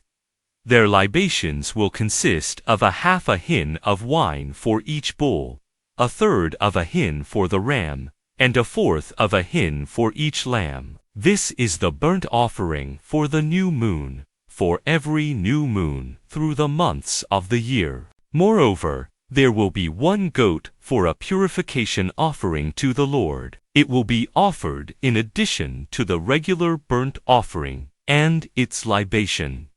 At the Passover, the 14th day of the first month is the Passover of the Lord, and the 15th day of this month is the pilgrimage feast. For 7 days, unleavened bread is to be eaten. On the first day, you will declare a holy day, and you shall do no heavy work. You will offer an oblation, a burnt offering to the Lord, 2 bulls of the herd, 1 ram, and 7 yearling lambs, that you are sure are unblemished. Their grain offerings will be of bran flour mixed with oil. You will offer 3/10 of an ephah for each bull, and 2/10 for the ram. You will offer 1/10 for each of the 7 lambs, and 1 goat as a purification offering to make atonement for yourselves. These offerings you will make in addition to the morning burnt offering, which is part of the regular burnt offering. You will make exactly the same offerings each day for 7 days as food offerings, oblations of pleasing aroma to the Lord. They will be offered in addition to the regular burnt offering with its libation. On the 7th day you will declare a holy day. You shall do no heavy work. At Pentecost, on the day of firstfruits, on your feast of weeks, when you present to the Lord an offering of new grain, you will declare a holy day. You shall do no heavy work. You will offer burnt offering for a pleasing aroma to the Lord, 2 bulls of the herd, 1 ram, and 7 yearling lambs, that you are sure are unblemished. Their grain offerings will be of bran flour mixed with oil, 3/10 of an ephah for each bull, 2/10 for the ram, and 1/10 for each of the 7 lambs. 1 goat will be for a purification offering to make atonement for yourselves. You will make these offerings, together with their libations, in addition to the regular burnt offering with its grain offering. Numbers 29, verse 1-39.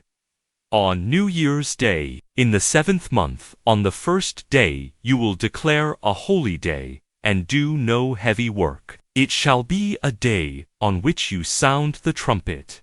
You will offer a burnt offering for a pleasing aroma to the Lord, 1 bull of the herd, 1 ram, and 7 unblemished yearling lambs.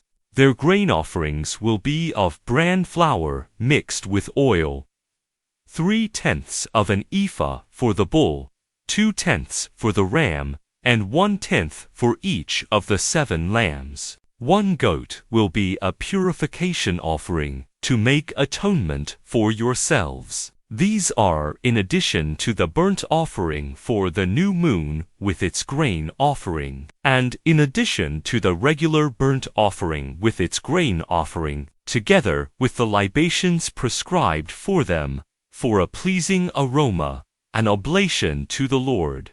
On the Day of Atonement, on the 10th day of this 7th month, you will declare a holy day.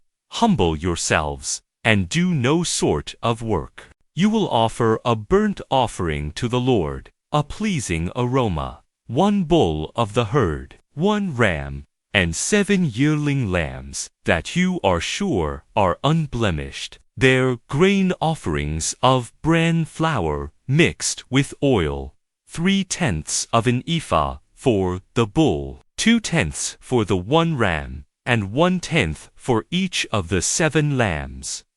1 goat will be a purification offering. These are in addition to the purification offering for purging, the regular burnt offering with its grain offering, and their libations. On the Feast of Booths, on the 15th day of the 7th month, you will declare a holy day.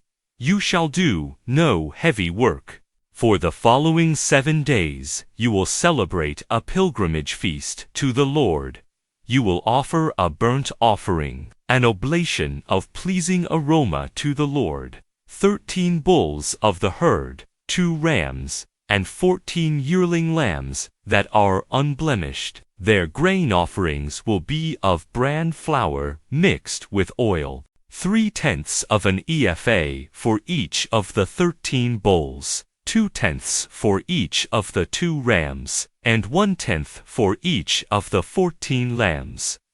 1 goat will be a purification offering. These are in addition to the regular burnt offering, with its grain offering and libation. On the 2nd day, 12 bulls of the herd, 2 rams, and 14 unblemished yearling lambs, with the grain offerings and libations for the bulls, rams, and lambs in their prescribed number, as well as 1 goat as a purification offering, besides the regular burnt offering with its grain offering and libation. On the 3rd day, 11 bulls, 2 rams, and 14 unblemished yearling lambs, with the grain offerings and libations for the bulls, rams, and lambs in their prescribed number, as well as 1 goat for a purification offering, besides the regular burnt offering with its grain offering and libation.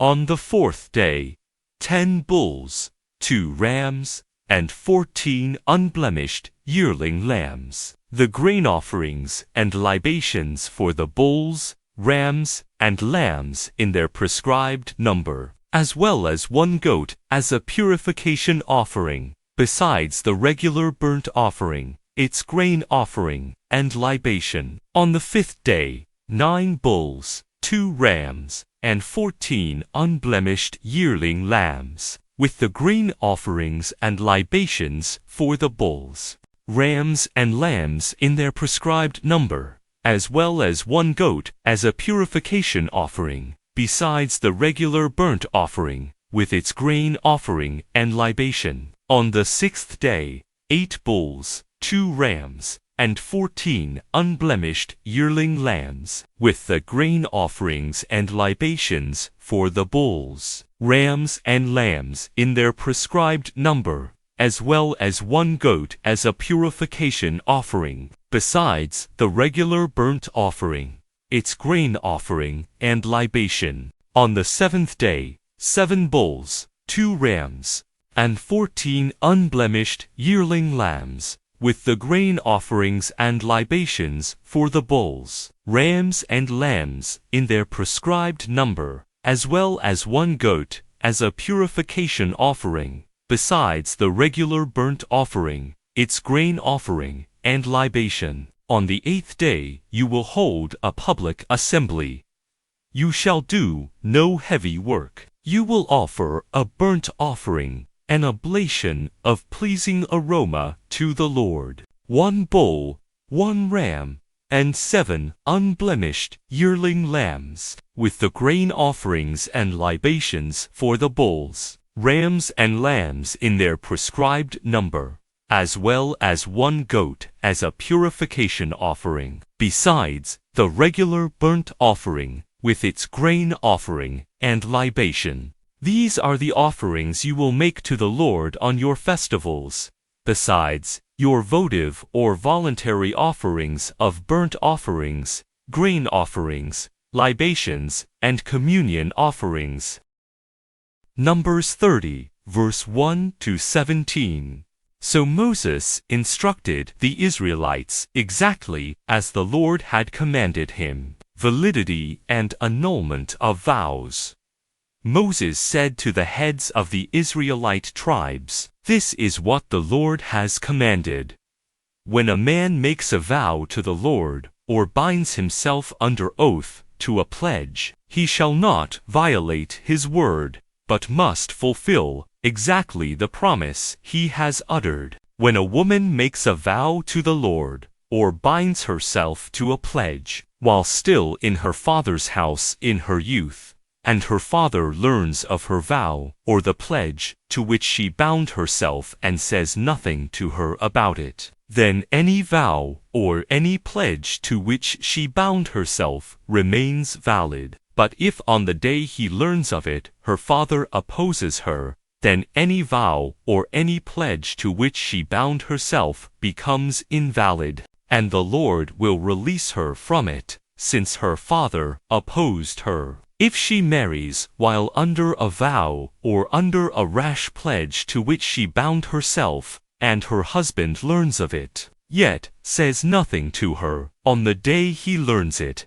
then the vows or the pledges to which she bound herself remain valid. But if on the day her husband learns of it, he opposes her, he thereby annuls the vow she had made, or the rash pledge to which she had bound herself, and the Lord will release her from it. The vow of a widow or of a divorced woman, however, any pledge to which such a woman binds herself, is valid. If it is in her husband's house that she makes a vow, or binds herself under oath to a pledge, and her husband learns of it, yet says nothing to her to oppose her, then all her vows remain valid, or any pledge to which she has bound herself. But if on the day he learns of them, her husband annuls them, then whatever she has expressly promised in her vows or in her pledge becomes invalid. Since her husband has annulled them,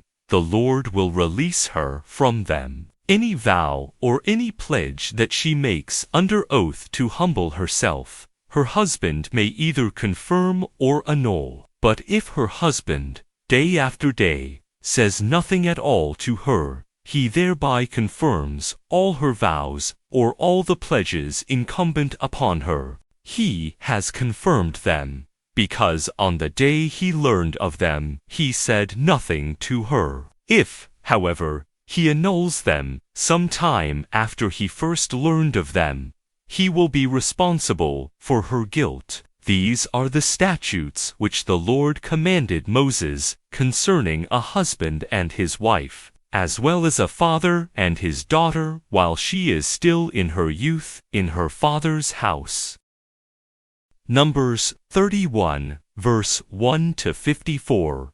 Campaign against the Midianites. The Lord said to Moses, "Avenge the Israelites on the Midianites, and then you will be gathered to your people." So Moses told the people, "Arm some men among you for the campaign, to attack Midian, and to execute the Lord's vengeance on Midian. From each of the tribes of Israel you will send 1,000 men to the campaign, from the contingents of Israel." Therefore 1,000 men of each tribe were levied, so that there were 12,000 men armed for war. Moses sent them out on the campaign, 1,000 from each tribe, with Phinehas, son of Eleazar, the priest for the campaign, who had with him the sacred vessels and the trumpets for sounding the alarm. They waged war against the Midianites, as the Lord had commanded Moses,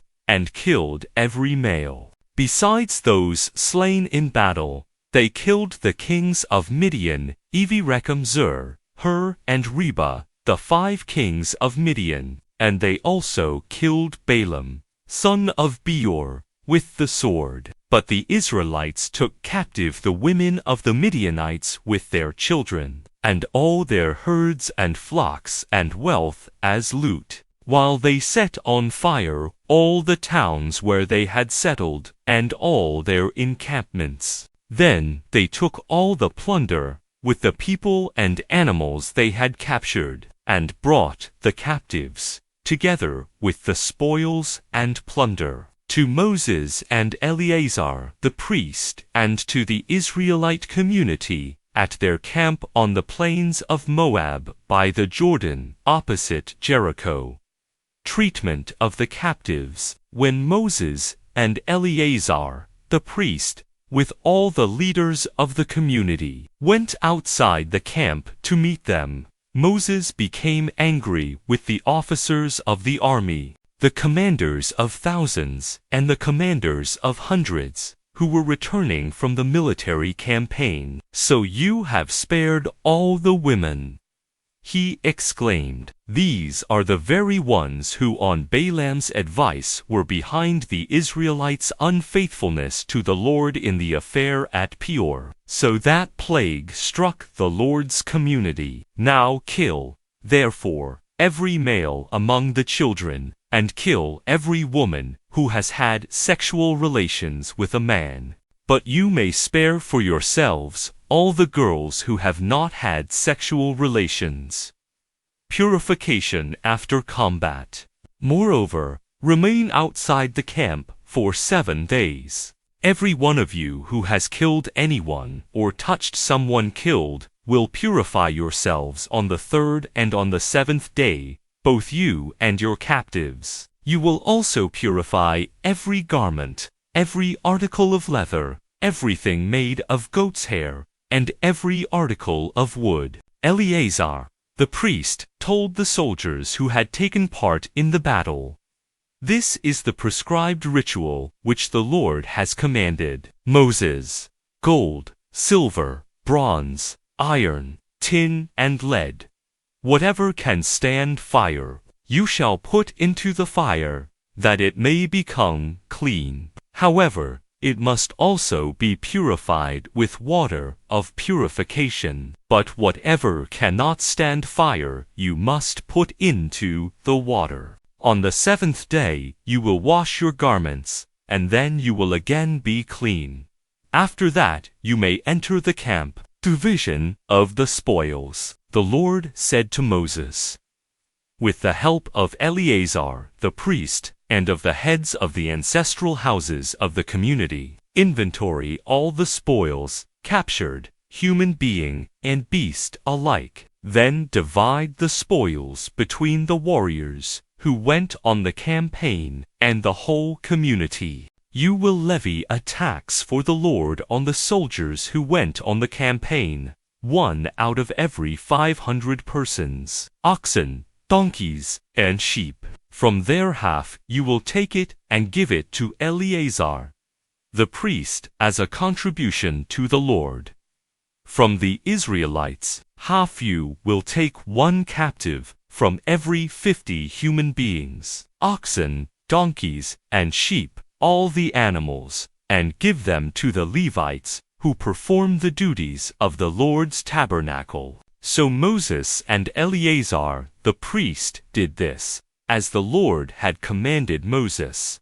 Amount of the plunder. This plunder, what was left of the loot which the troops had taken, amounted to 675,000 sheep, 72,000 oxen, 61,000 donkeys, and 32,000 women, who had not had sexual relations. The half-share that fell to those who had gone out on the campaign was in number 337,500 sheep, of which 675 fell as tax to the Lord, 36,000 oxen, of which 72 fell as tax to the Lord, 30,500 donkeys, of which 61 fell as tax to the Lord, and 16,000 persons, of whom 32 persons fell as tax to the Lord. Moses gave the taxes contributed to the Lord to Eleazar the priest, exactly as the Lord had commanded Moses. As for the Israelites' half, which Moses had taken from the men who had fought, the community's half was 337,500 sheep, 36,000 oxen, 30,500 donkeys, and 16,000 persons. From the Israelites' half, Moses took one captive from every 50, from human being and beast alike, and gave them to the Levites, who performed the duties of the Lord's tabernacle, exactly as the Lord had commanded Moses. Gifts of the officers. Then those who were officers over the contingents of the army, commanders of thousands and commanders of hundreds, came up to Moses and said to him, "Your servants have counted the soldiers under our command, and not one of us is missing. So we have brought as an offering to the Lord articles of gold that each of us has picked up, anklets, bracelets, rings, earrings, or pendants, to make atonement for ourselves before the Lord." Moses and Eleazar, the priest, accepted the gold from them, all fashioned pieces. The gold that was given as a contribution to the Lord from the commanders of thousands and the commanders of hundreds amounted in all to 16,750 shekels. What the common soldiers had looted each one kept for himself. So Moses and Eleazar, the priest, accepted the gold from the commanders of thousands and of hundreds, and put it in the tent of meeting as a reminder on behalf of the Israelites before the Lord. Numbers 32, verse 1-42. Request of Gad and Reuben. Now, the Reubenites and Gadites had a very large number of livestock. Noticing that the land of Jazer and of Gilead was a place suited to livestock, the Gadites and Reubenites came to Moses and Eleazar, the priest, and to the leaders of the community, and said, "The region of Ataroth-Dibon, Jazer, Nimrah, Heshbon, Elele, Sabam, Nebo, and Balmeon, the land which the Lord has laid low before the community of Israel, is a land for livestock, and your servants have livestock." They continued, "If we find favor with you, let this land be given to your servants as their possession. Do not make us cross the Jordan."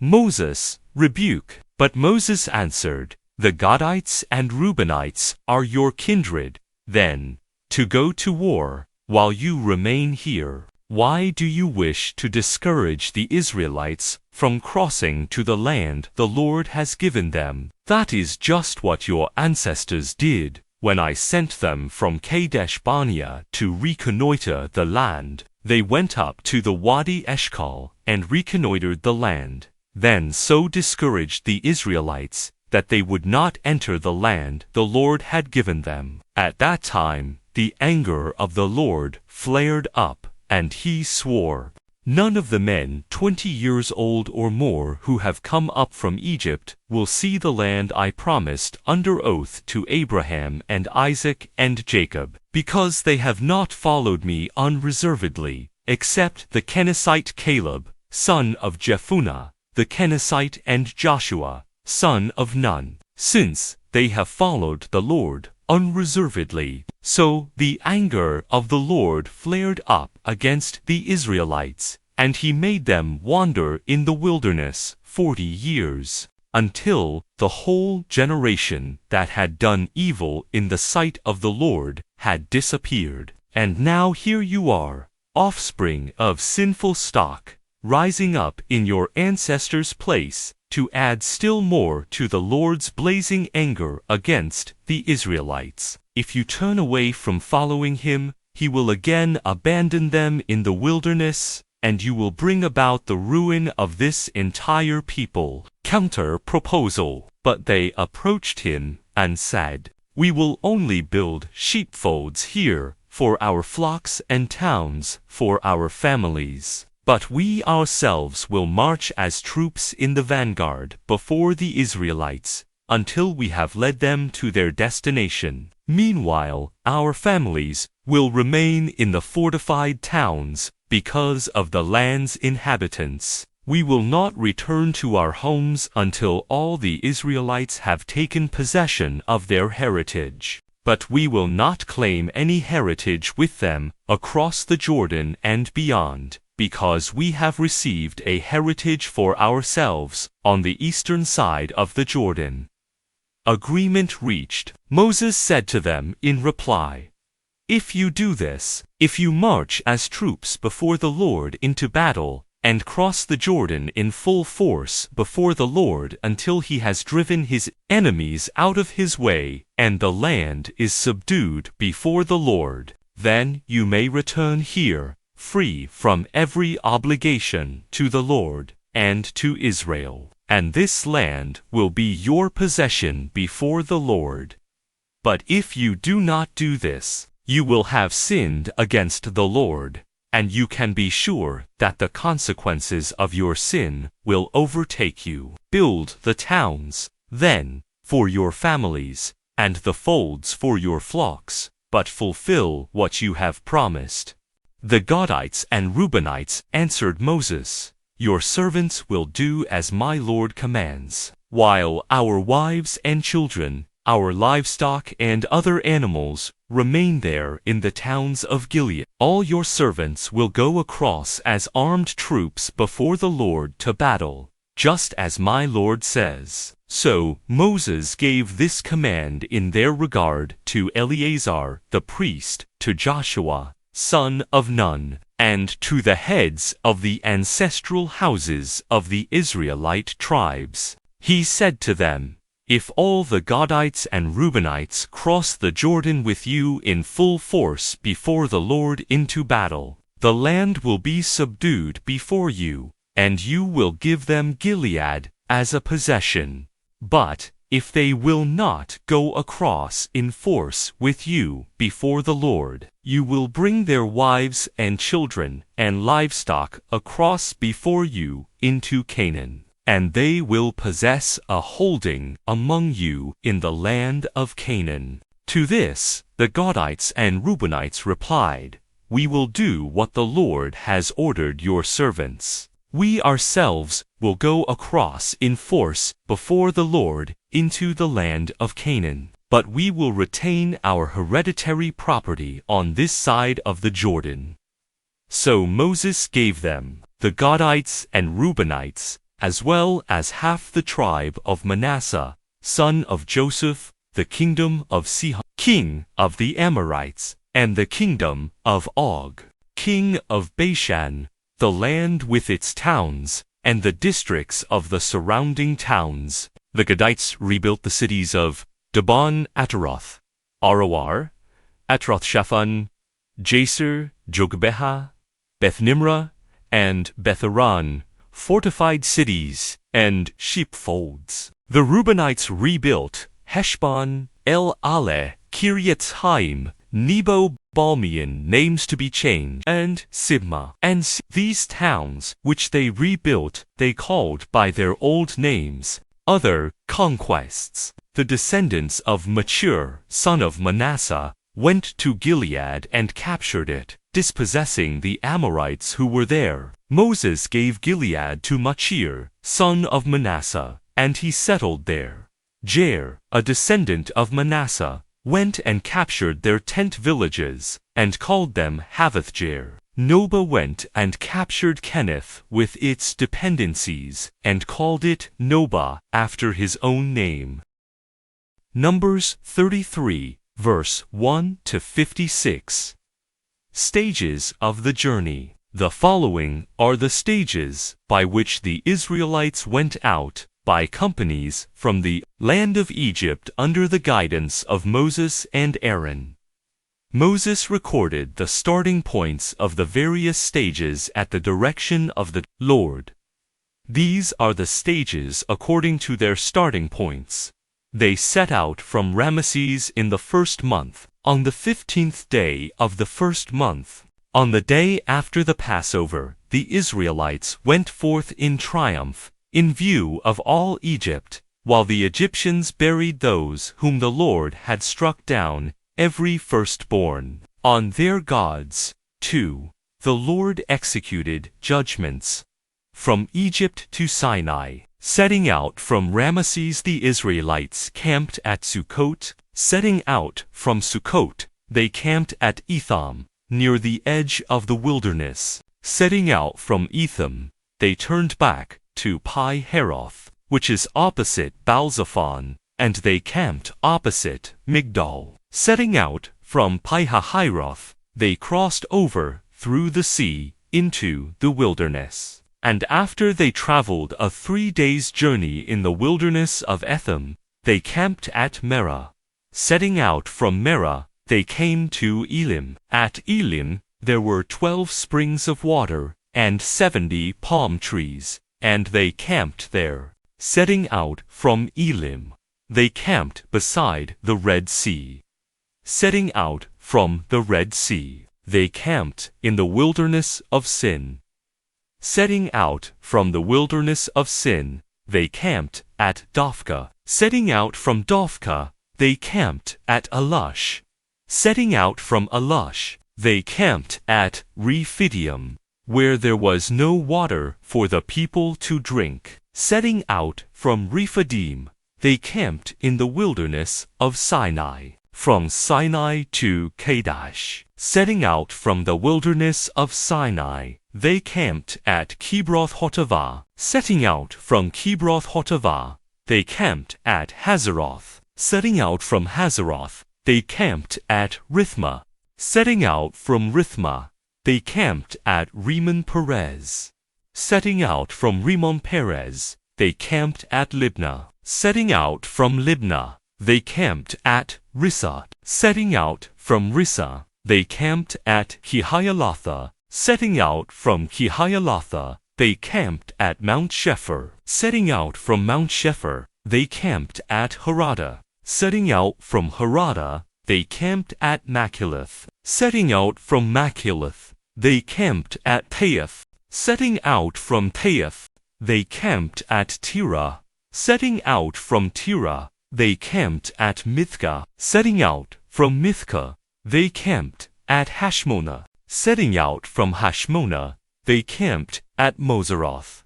Setting out from Moseroth, they camped at Beniakan. Setting out from Beniakan, they camped at Mount Gidgad. Setting out from Mount Gidgad, they camped at Jotbatha. Setting out from Jotbatha, they camped at Abrana. Setting out from Abrana, they camped at Ezion-Geber. Setting out from Ezion-Geber, they camped in the wilderness of Zin, that is, Kadesh. From Kadesh to the plains of Moab. Setting out from Kadesh, they camped at Mount Hor on the border of the land of Edom. Aaron, the priest, ascended Mount Hor at the Lord's direction, and there he died in the 40th year after the departure of the Israelites from the land of Egypt. On the first day of the 5th month, Aaron was 123 years old when he died on Mount Hor. When the Canaanite, the king of Arad, who ruled over the Negeb in the land of Canaan, heard that the Israelites were coming, setting out from Mount Hor, they camped at Zalmonah. Setting out from Zalmonah, they camped at Punin.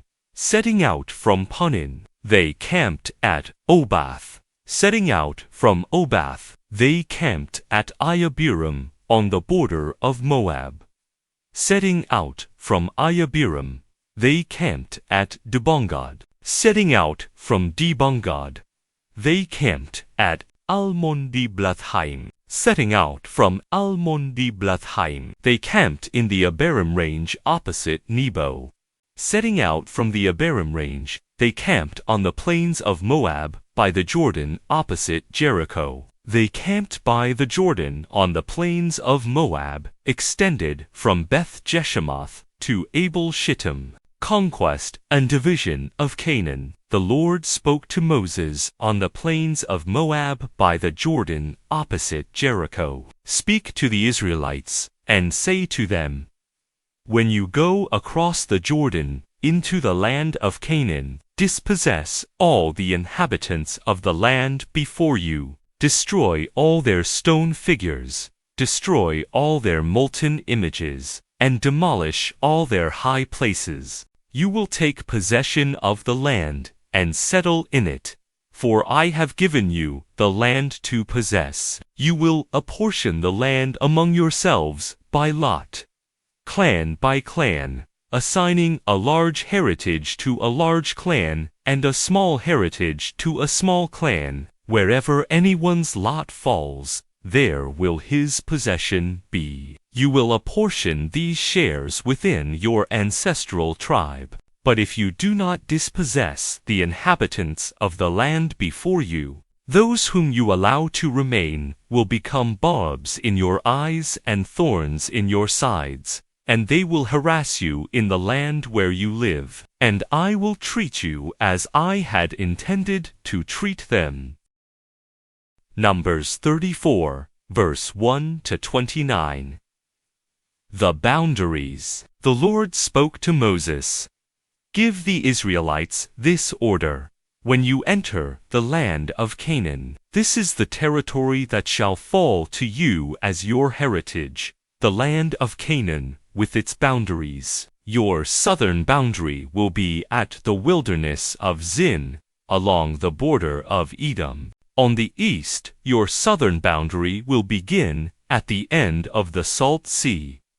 Then your boundary will turn south of the Akrabim Pass and cross Zin, terminating south of Kadesh Barnea. It extends to Hazradar and crosses to Asman. Then the boundary will turn from Asman to the Wadi of Egypt and terminate at the sea. For your western boundary, you will have the Great Sea with its coast. This will be your western boundary. This will be your boundary on the north. From the Great Sea, you will draw a line to Mount Hor, and draw it from Mount Hor to Labo Hamath, with the boundary terminating at Zedad. Then the boundary extends to Ziphron and terminates at Hazarenon. This will be your northern boundary. For your eastern boundary, you will draw a line from Hazar Enan to Shephem. From Shephem, the boundary will go down to Riblah, east of Ain, and descending further. The boundary will strike the ridge on the east side of the Sea of Chinnereth. Then the boundary will descend along the Jordan and terminate with the Salt Sea. This will be your land, with the boundaries that surround it. Moses also gave this order to the Israelites. This is the land, to be apportioned among you by lot, which the Lord has commanded to be given to the 9½ tribes. For the tribe of the Reubenites, according to their ancestral houses, and the tribe of the Gadites, according to their ancestral houses, as well as half of the tribe of Manasseh, have already received their heritage. These 2.5 tribes have received their heritage across the Jordan, opposite Jericho, in the east, toward the sunrise. Supervisors of the allotment. The Lord spoke to Moses. These are the names of the men who shall apportion the land among you: Eleazar, the priest, and Joshua, son of Nun. And you will designate one leader from each of the tribes to apportion the land. These are the names of the men from the tribe of Judah: Caleb, son of Jephunneh. From the tribe of the Simeonites: Samuel, son of Ammihud. From the tribe of Benjamin: Elidad, son of Chislon. From the tribe of the Danites: a leader, Buki, son of Jogli. For the descendants of Joseph: from the tribe of the Manassites, a leader, Haniel, son of Ephod. And from the tribe of the Ephraimites, a leader, Kemuel, son of Shipton. From the tribe of the Zebulunites, a leader, Elisaphan, son of Parnak. From the tribe of the Issacharites, a leader, Paltiel, son of Azan. From the tribe of the Asherites, a leader, Ahihud, son of Shalomi. From the tribe of the Naphtalites, a leader, Pedahel, son of Ammihud. These are the ones whom the Lord commanded to apportion to the Israelites their heritage in the land of Canaan. Numbers 35, verse 1-34.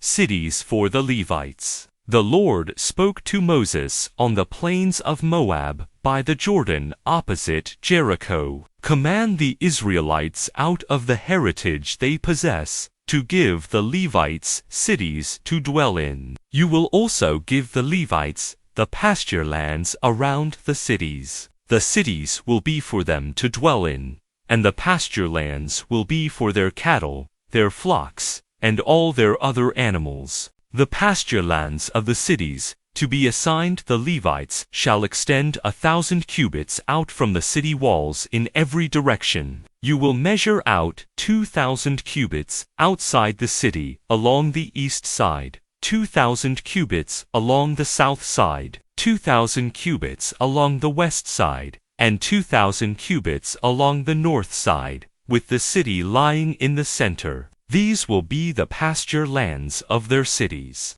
Now these are the cities you will give to the Levites, the 6 cities of asylum which you must establish for the homicide to run to, and in addition 42 other cities, a total of 48 cities with their pasture lands, which you will assign to the Levites. In assigning the cities from what the Israelites possess, take more from a larger group and fewer from a smaller one, so that each will cede cities to the Levites in proportion to the heritage which it receives. Cities of asylum. The Lord spoke to Moses. Speak to the Israelites and say to them, when you go across the Jordan into the land of Canaan, select for yourselves cities to serve as cities of asylum, where a homicide who has killed someone inadvertently may flee. These cities will serve you as places of asylum from the avenger of blood, so that a homicide will not be put to death until tried before the community. As for the cities you assign, you will have 6 cities of asylum. You will designate 3 cities beyond the Jordan, and you will designate 3 cities in the land of Canaan. These will be cities of asylum. These 6 cities will serve as places of asylum for the Israelites and for the resident or transient aliens among them, so that anyone who has killed a person inadvertently may flee there. Murder and manslaughter. If someone strikes another with an iron instrument and causes death, that person is a murderer. and the murderer must be put to death. If someone strikes another with a death-dealing stone in the hand and death results, that person is a murderer, and the murderer must be put to death. Or, if someone strikes another with a death-dealing club in the hand and death results, that person is a murderer, and the murderer must be put to death. The avenger of blood is the one who will kill the murderer, putting the individual to death on sight. If someone pushes another out of hatred, or throws something from an ambush, and death results, or strikes another with the hand out of enmity, and death results, the assailant must be put to death as a murderer. The avenger of blood will kill the murderer on sight. However, if someone pushes another without malice aforethought, or without lying in ambush, throws some object at another, or without seeing drops upon another some death-dealing stone, and death results, although there was neither enmity nor malice, then the community will judge between the assailant and the avenger of blood in accordance with these norms. The community will deliver the homicide from the avenger of blood, and the community will return the homicide to the city of asylum, where the latter had fled, and the individual will stay there until the death of the high priest, who has been anointed with sacred oil. If the homicide leaves at all the bounds of the city of asylum to which flight had been made, and is found by the avenger of blood beyond the bounds of the city of asylum, and the avenger of blood kills the homicide, the avenger incurs no blood guilt, for the homicide was required to stay in the city of asylum until the death of the high priest. Only after the death of the high priest may the homicide return to the land of the homicide's possession. This is the statute for you throughout all your generations, wherever you live, for rendering judgment. Whenever someone kills another, the evidence of witnesses is required to kill the murderer. A single witness does not suffice for putting a person to death. No indemnity. You will not accept compensation in place of the life of a murderer who deserves to die, but that person must be put to death. Nor will you accept compensation to allow one who has fled to a city of asylum to return to live in the land before the death of the high priest. You will not pollute the land where you live, for bloodshed pollutes the land, and the land can have no expiation for the bloodshed on it except through the blood of the one who shed it. Do not defile the land in which you live and in the midst of which I dwell. For I, the Lord, dwell in the midst of the Israelites. Numbers 36, verse 1-13. Inheritance of daughters. The heads of the ancestral houses in a clan of the descendants of Gilead, son of Machir, son of Manasseh, one of the Josephite clans, came up and spoke before Moses and Eleazar, the priest, and before the leaders, who were the heads of the ancestral houses of the Israelites. They said, "The Lord commanded my Lord to apportion the land by lot for a heritage among the Israelites, and my Lord was commanded by the Lord to give the heritage of Zelophehad, our kinsman, to his daughters. But if they marry into one of the other Israelite tribes, their heritage will be withdrawn from our ancestral heritage, and will be added to that of the tribe into which they marry. Thus, the heritage that fell to us by lot will be diminished. When the Israelites celebrate the Jubilee year, the heritage of these women will be added to that of the tribe into which they marry, and their heritage will be withdrawn from that of our ancestral tribe." So Moses commanded the Israelites at the direction of the Lord. The tribe of the Josephites are right in what they say. This is what the Lord commands, with regard to the daughters of Zelophehad. They may marry anyone they please, provided they marry into a clan of their ancestral tribe, so that no heritage of the Israelites will pass from one tribe to another, but all the Israelites will retain their own ancestral heritage. Every daughter who inherits property in any of the Israelite tribes will marry someone belonging to a clan of her own ancestral tribe, in order that all the Israelites may remain in possession of their own ancestral heritage. Thus, no heritage will pass from one tribe to another, but all the Israelite tribes will retain their own ancestral heritage. The daughters of Zelophehad did exactly as the Lord commanded Moses.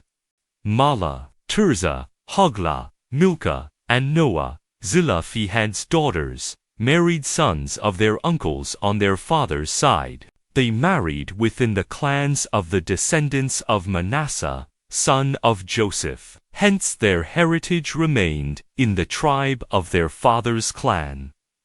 Conclusion. These are the commandments and decisions which the Lord commanded the Israelites through Moses. On the plains of Moab, beside the Jordan, opposite Jericho,